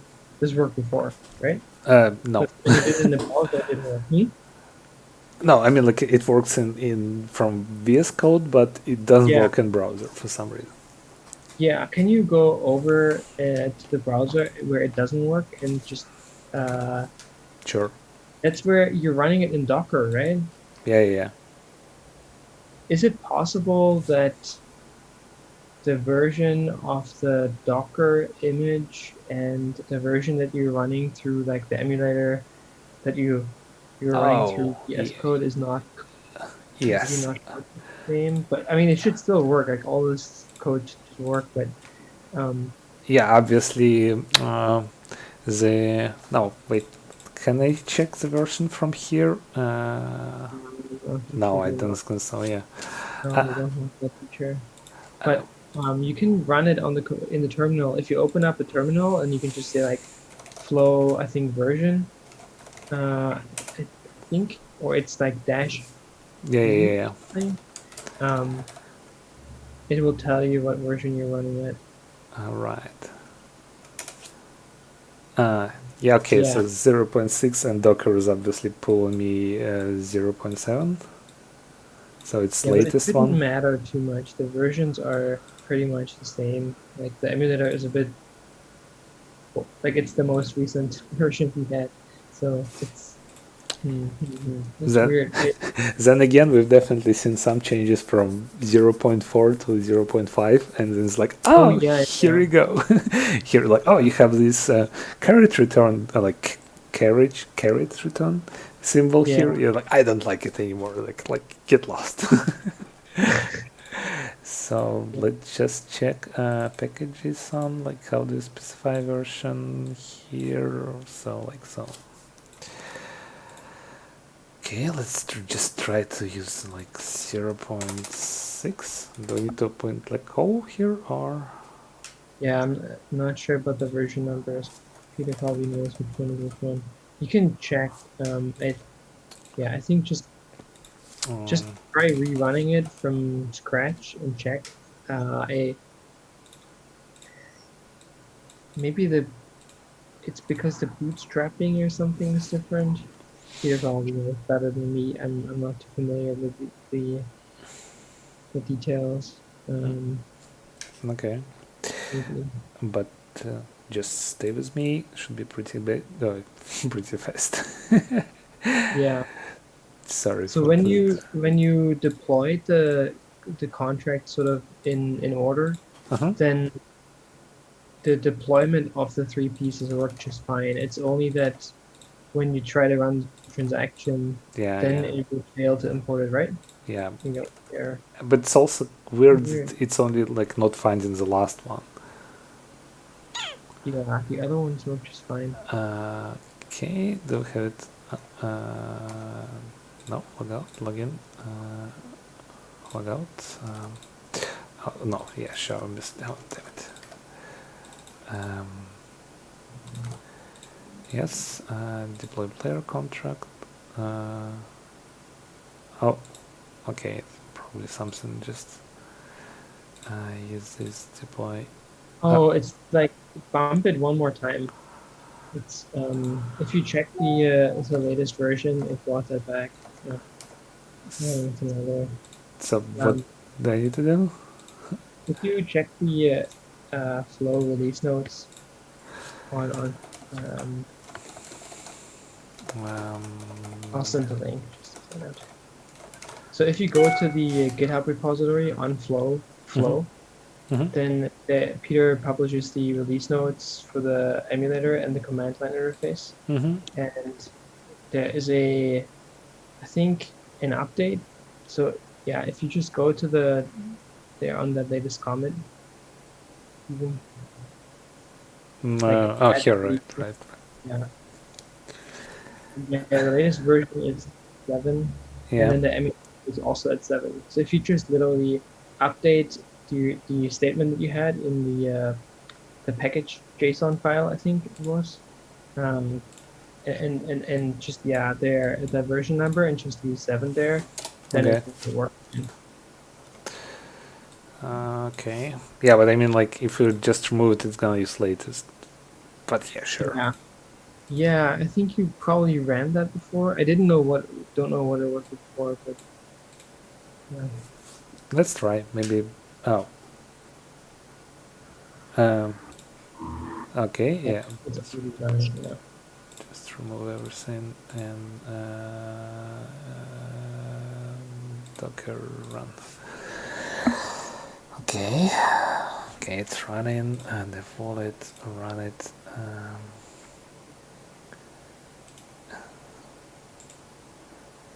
Back here, login.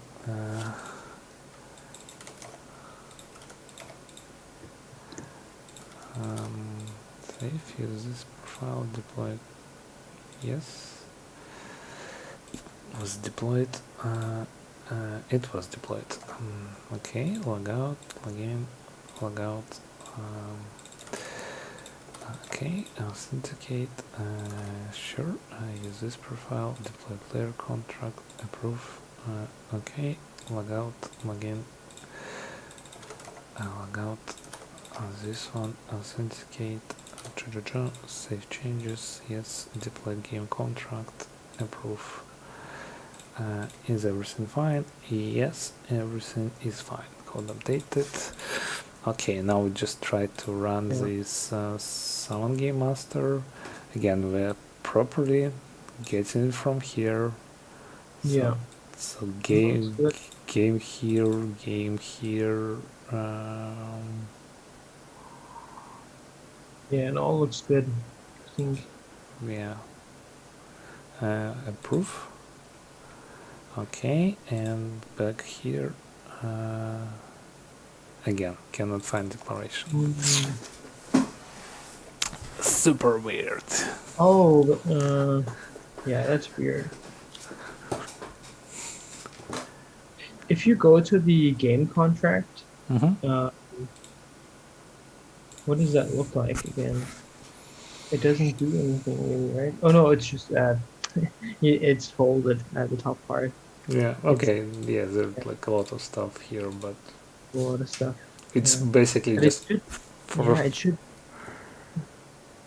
Yeah, I don't know at the moment. I can't tell you. It looks right, especially because you're able to deploy them. Then only when you're running the transaction and you import it, it fails. It seems really strange. Like you're able to, if there would be a problem, then here it would also tell you there's a problem. It would say like, oh, I can't find it. But here it there are no errors, right? Yeah. So I know what I'm gonna do now. Wait, just. are you sure? Are you sure that that it's saved and it's maybe not some outdated code that's being deployed from a different address or something? No. No, I mean like it's exactly the same cadence file. So like I'm just basically, and again like so we could see. So let's say like a space here, and then we just summon game master. And again, you see, so it's getting it from correct addresses. It looks right. Yeah. Yeah, obviously we submitted. It would be nice to figure out what's wrong, though. It seems odd that it's sort of working in the extension, and again, like the extension is just using the emulator, to get the code that's deployed at an address when you import it, and if it doesn't show you any errors in the SQL extension, then also like if you check it when you run a transaction, it should work but it fails checking the transaction that you're running, which seems strange. Proof. Okay, now it works. So it's definitely don't like these 3 lines. It's the game import. It's like all the things that are referring to the game, but why? Right? Like, because you can do it in the VS Code extension, which is fine. Yeah. Try to just import it, and then don't do the borrow lines. Does it have to do with that? The save line that uses game and the other one. Like, the other code is just fine. It's really only the referring to the game that's the problem. Is there a game.game master? Oh, no, there is no game. Oh, wait. Right. It's all fine. Yeah, it should work. I don't know. Yeah, I mean, like Can't see any problems with it. Sorry about that. I would have to look at the code and maybe debug it to check what's going on here. It would be really cool to share it, because it seems like it should work. Like, I can't see any problems with it, so I would also expect it to work.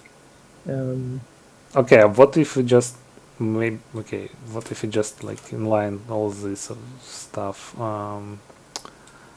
right about here? So let's say const code equal. Maybe there are like some fancy, I don't know, like some. Yeah, you can try that, but I don't think that.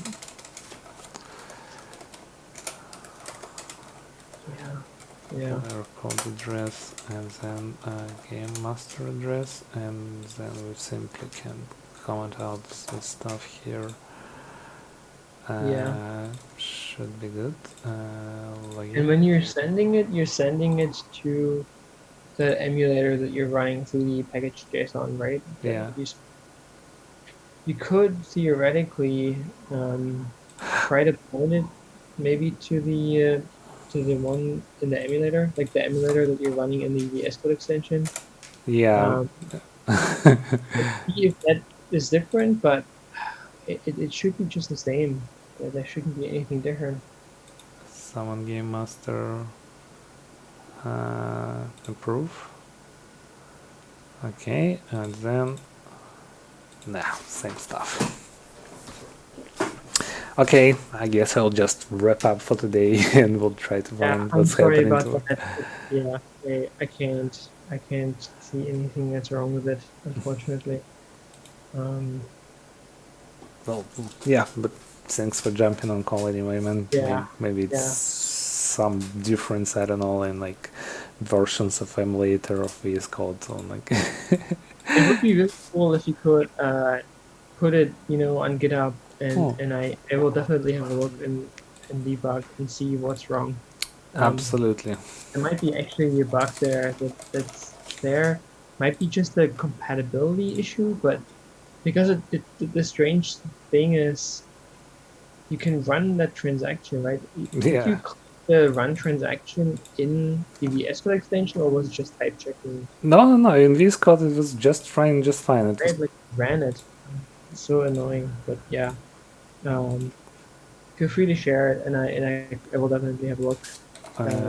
Sure. Thanks for trying it out. Okay, let's just check where it is. Yeah, this one. So chat, yeah, this one. Okay, yeah, sorry man for distracting you from all this fun stuff. Cool. It's like setting up a full dApp, like full stack from smart contract to full like web UI.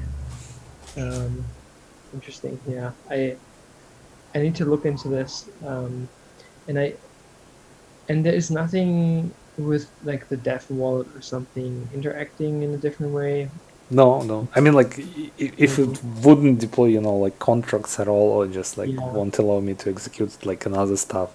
But if it just like removes these imports from the third account. Yeah, it's just that third one, right? Okay. I wonder what's gonna happen if we just use like force. Force. Oh shit, what's happened? Ah, right, I guess I just... Yeah, I will just try to, create another account, maybe. Yeah, maybe it's just that account that's wrong. Yeah. But, I mean, why would it be? Like, it's... Maybe, some It weird... would be nice. It would be nice if the error message would be a bit more helpful, saying like, "Oh, I can't find game." It's like, well, is there no code in it, or is it because I misspelled it and it's called like gain or something? It just says like, "Oh, I can't find game in it." It's like, well, thank you, but it should be there. What do I do now? That would be great, but we don't have that. Oh, I know what we can do actually. If we will just get our game account, game contract, and inside of the init method, so we don't really have anything inside of init. We just say, yeah, just log. I am here, guys. Help me out. Print line debugging. Yeah. Okay. Let's try again. Sure. Refresh. Login. I think the deployment works, right? Like, I think you can deploy it just fine, and then when you import it, it's not working for whatever reason. I don't know why. Log out. Authenticate. Sure. Approve. Okay. Log out. Log in. Log out. Damn it. It takes some time. Broken. Authenticate. Broken. This girl here it's definitely like depicts like all I have like through this stream today. It's like what's happening? Okay, use this profile. Yeah, sure, but I don't want to log in. But for okay, sure. But this guy doesn't happy at all as well. Yeah, they're all very unhappy, these accounts. Yeah. Okay, so this address here. Now deploy game account. Approve. And now we should see inside of here. Interesting. I wonder, should it actually... oh, it's probably... Right. It's probably not gonna show anything. I mean, like when we deploy, it's not shouldn't show anything inside of the log. I think so though. Like, I think you should be able to see that in the emulator box. If you scroll up, there's nothing in here.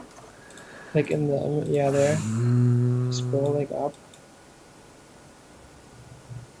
There, account code updated. Yeah. Account created. But it doesn't really say anything like this.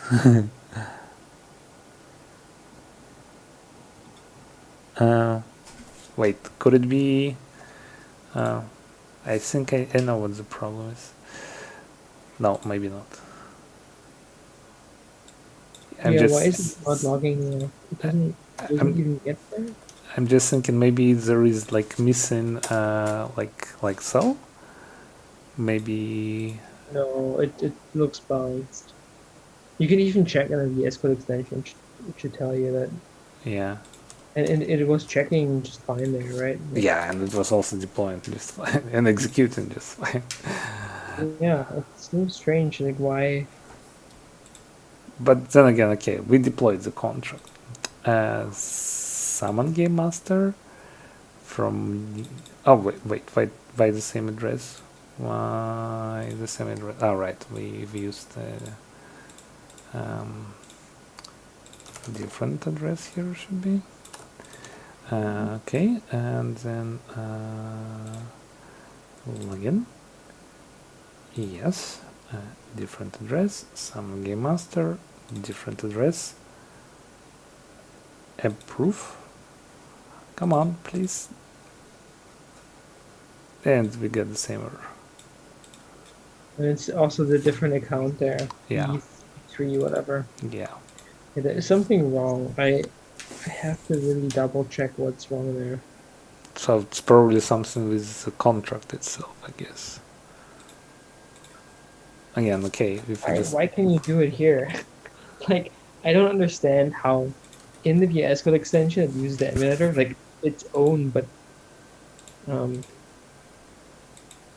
connect I think somehow. maybe it would be nice if you, like, instead of running 2 emulators. Yes, absolutely. If I could connect my VS Code extension to like run an emulator, it's like, dude, like, and you can actually do that, right? You can go to settings and just point it to that one. So instead of running the emulator here, okay, don't run it, and go to settings and then point it to the emulator that you're running. And then you get this. You should see the same behavior. Like maybe, so there is like a setting, yeah, localhost, and then I don't know what the port is though. Maybe, I think it's the same. Right? Same. Okay, maybe it's that one. Yeah, 357. Yep. Yeah, reload window. And then if you go back, then now it should use that one. So I should be able to. Okay, obviously no, but from this address, yes. Nope. What about the other ones, clues and so on? Is that also not working? Yeah, could not be resolved. Try type something. Sounds dumb, but it might reload the. Try restarting the language server. You have to restart the language server because you changed the settings, and so it still points to the old one. You might have to restart the S code. Sorry about that. No problem. It's basically when you change the settings, it starts after these settings. So when you change them.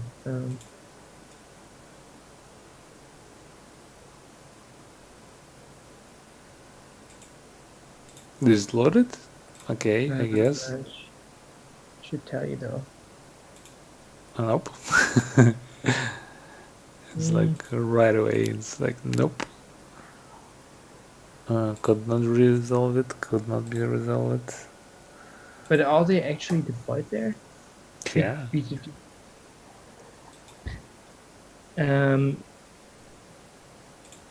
I mean, like we just did it and it was saying like submit it, execute it, code count updated. Okay, how about this one?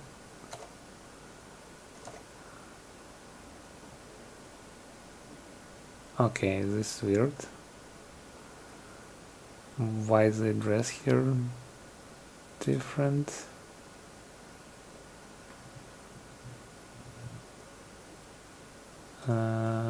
Yeah, I think maybe there is sort of like a.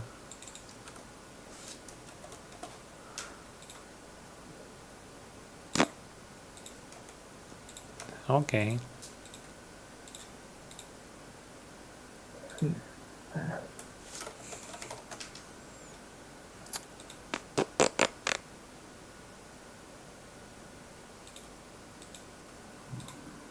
So should be good.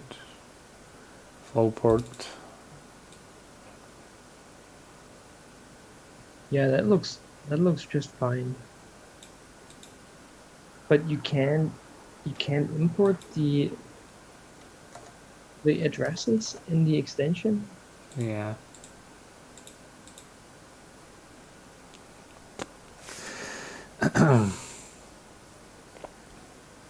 Okay, how about clues? Oh no, player. Again, also could not be resolved. But there,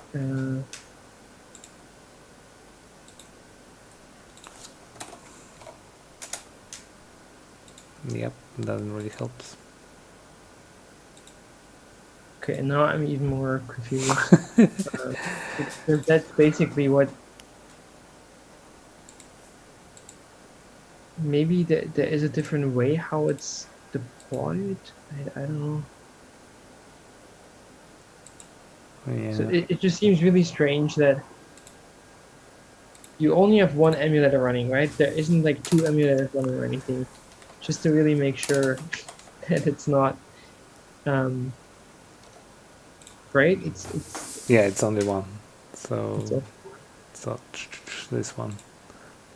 Port 3570. and if you look at the log output there, then it says that it updated the account code for cursor. If you go up, yeah, there, flow account code updated. Yeah. This one, and this one. So. But it doesn't show you for what account address. I have no idea at the moment. I'm a bit. Oh, interesting. Now it works. No, still no. I was saying like it doesn't work. Yeah. One thing you could do. Oh well, actually you can't in this one. Yeah. Does it even lock these requests in the in that output from the emulator? See, there is no one is making any requests to that one. Oh, okay.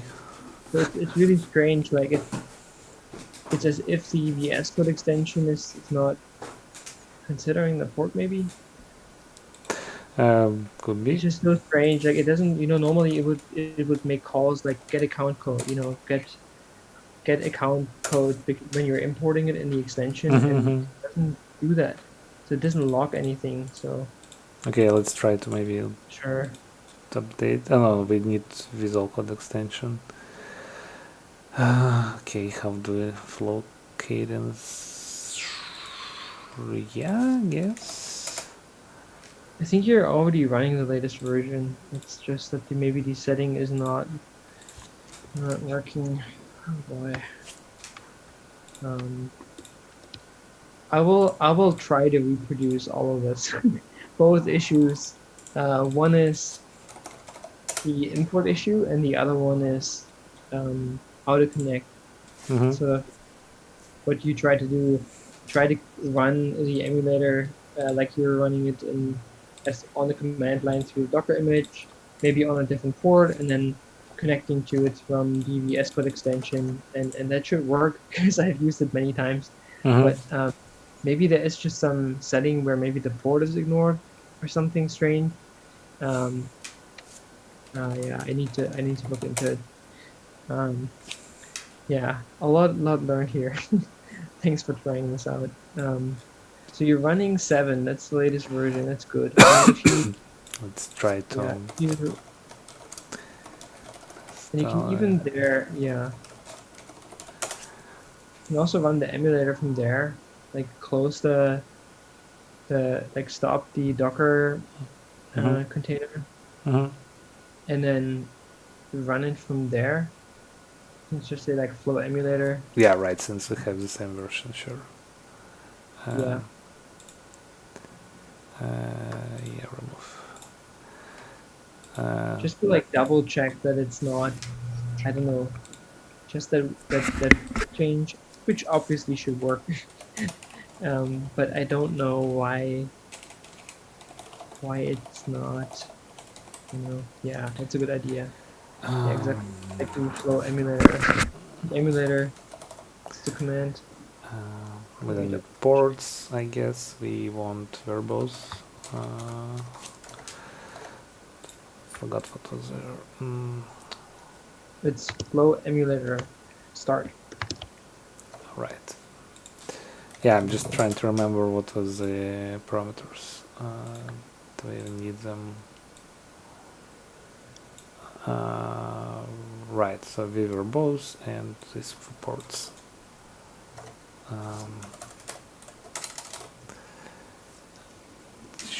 Sure. Did it install it something, or it's still installing? Hard to say. Sure. Let's try a local emulator. Okay, default, stop, refresh. Could it be there could be some bug with Docker? Huh? So you mentioned that it's still installing? Is that... Yeah, it's trying to install extension for some reason. It takes some time. Oh, that should be instant. Yeah. Maybe it's asking for some Maybe like it's the Windows thing. Yeah. Not sure. Log out. Oops. Yeah, sure. Player account. Deploy player account. Approve. Log out. Login. Game master account. Sure. Use this profile and deploy game contract. Yes. Since we are using this thing now, let's just go 0x. So okay, so far so good. Everything committed, executed. Yes. Summon game master. Correct addresses. Approve and. Yep, same stuff. And then if you go to the VS Code extension and try to use it there, what happens then? Like, just abort it. I don't know why it's not installing it there. Maybe it's actually did, but maybe it's already running or something. Maybe that's like on No, but you weren't running it, right? You weren't. The VS Code was closed while you were running it. Yeah.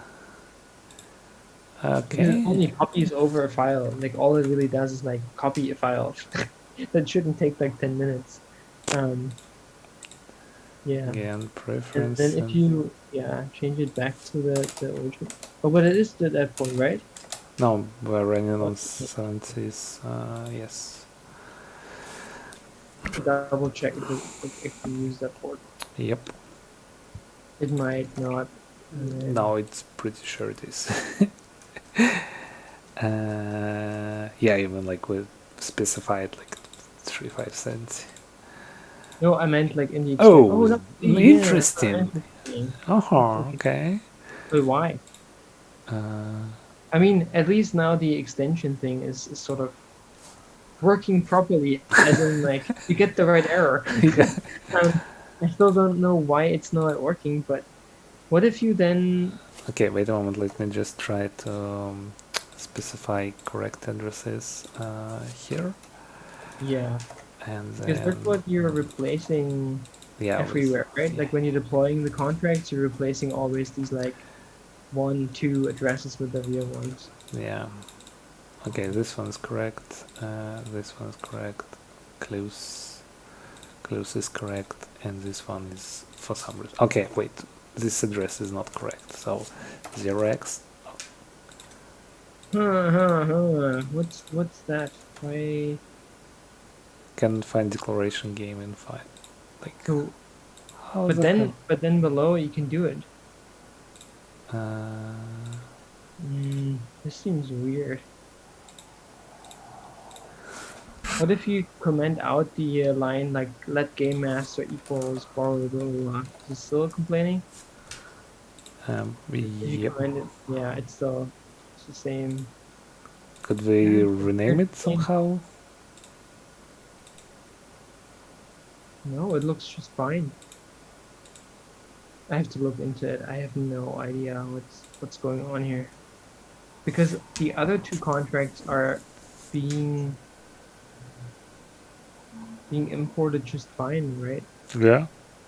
So if we just comment out this stuff, and this stuff, like everything works fine. Yeah, and like this, so no errors anymore.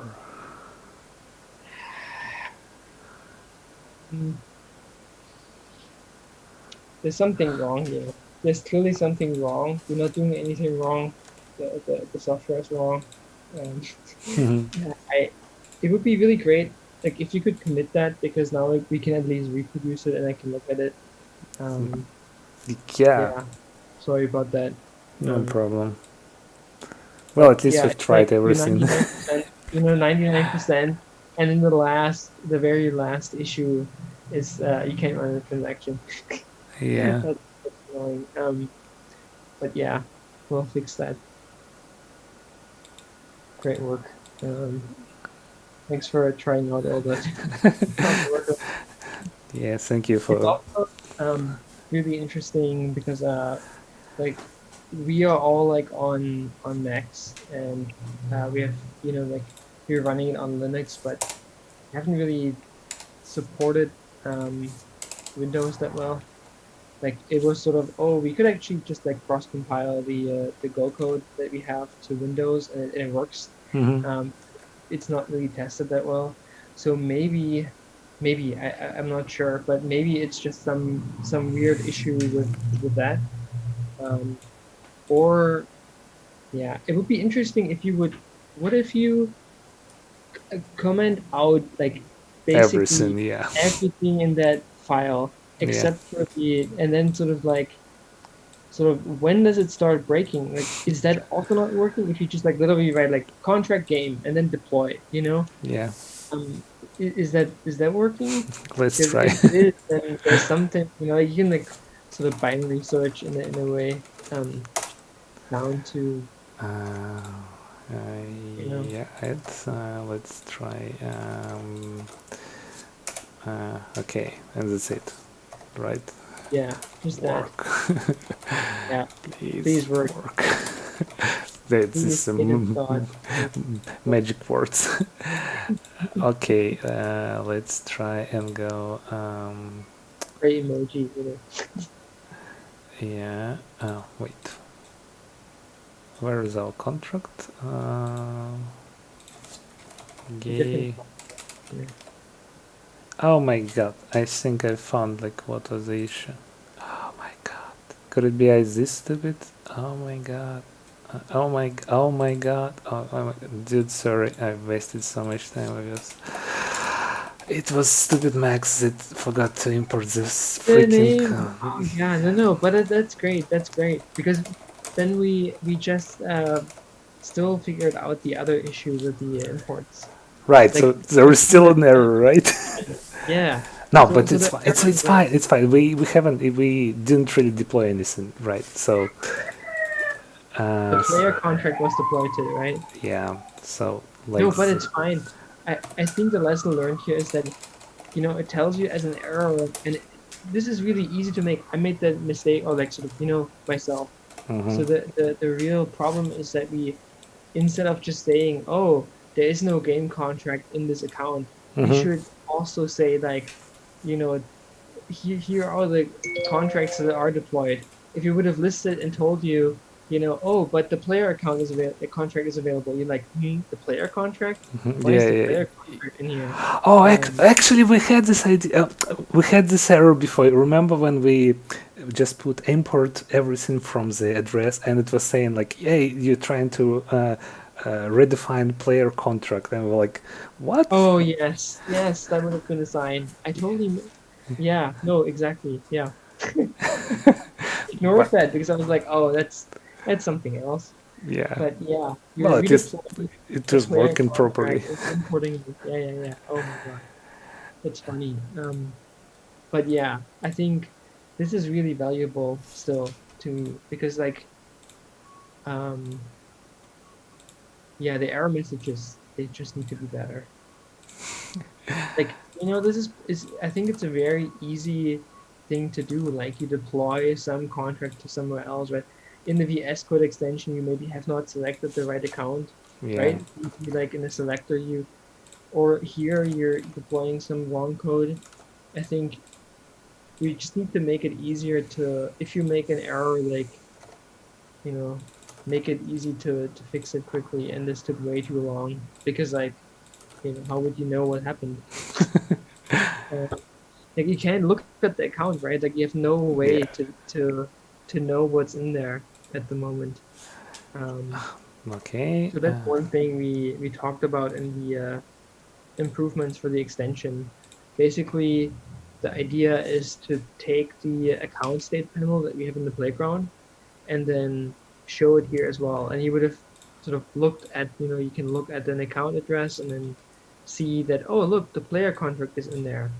And you're like, the player contract? Yeah. The game contract, But currently there is no way to debug it properly, so it's not your fault at all. But I'm glad that it works now. Yeah. And I just need to fix it back. Okay. Okay. What else do we need to do? Do we need to scrap it again? Oh my god. It also takes so much time just to, to run this thing again. Okay. Well, at least emulator restarts in like really fast. Yeah. It'll take 5 minutes. Okay. I guess I should just also set up to do something so I would be able to deploy these contracts, yeah. With like Go. Soon, Max, you can deploy all the contracts into one account. You have to only log in once, You will save so many clicks. Yeah. Well, for now it's the way it is. Okay, deploy, approve, yes, log in, log out. Okay, save. That's why, guys, you don't really need to code at 3 a.m. So much easier to do the errors. Oh god, you're still up. It was, yeah, you should go to bed soon. It's way too late. Okay, executed, committed. I'm here, guys, help me out. Finally, finally. Okay, and now summon Game Master. Do the work. Start summoning. Do it. Yes, approve, admit. Okay, this is good. Oh my god, yes. Yeah. Finally. Hey there. Yes. Good job. Awesome. So it's Really only cool took. to be updated and working. Yeah. It's only took like 4 hours in order to go to this. Nice. Okay. Yeah. Working version 0. Okay, yeah. At 3 a.m. Push it and let's tag it. Good job. Yeah. And now head to bed. Yeah, thank you for your help, man. It was really valuable. Awesome. Good job. Sorry for distraction again. No, not at all. This was really fun. We'll do more often. Yeah. Cool. Okay, Yeah. we'll soon wrap it up. We'll just create tag here. We'll tell the guys what we are doing. Version 0.01. Okay, can we push? Yes, we can. Awesome. Right, so for everyone who wants just to grab and see what was happening, like where we got so far with it, and Max Stalker, I forgot what was the URL for it, repositories, and this one. So again, we'll share a link here for everyone who is still with me on here, chat. Right, chat have the latest link. And let's close this one. Let's try to get through the recap so we don't need this thing anymore. So, there was a lot of valuable lessons this time, guys. How it's easy to screw up if you forgot to, import your contract and then try to redeploy exactly the same contract to a different address, and then you just try to read the contract, but it's not there because you did something wrong. But yeah, in the end we were able to update the code for my Shadowrun game to make it like again sorta workable, tied to UI. We kinda get back through what we did last time with this code alone session, but this time I believe there was also a lot of valuable lesson how you can debug your code, how you can debug like what's happening on your emulator and what's happening in your code as well. So next time I will show you how we gonna interact with these bad boys. So probably, yeah, next time for sure. So thank you for staying up this late with me, guys. And sorry that it really took that long. It was a really fun session. And thank you for everyone on the Flow team who jumped in on call and cheered me up. Especially thank you to Bastian who helped me to debug all these problems with Cadence. Yeah. Hope to see you next time, guys. Bye bye. And let's just close.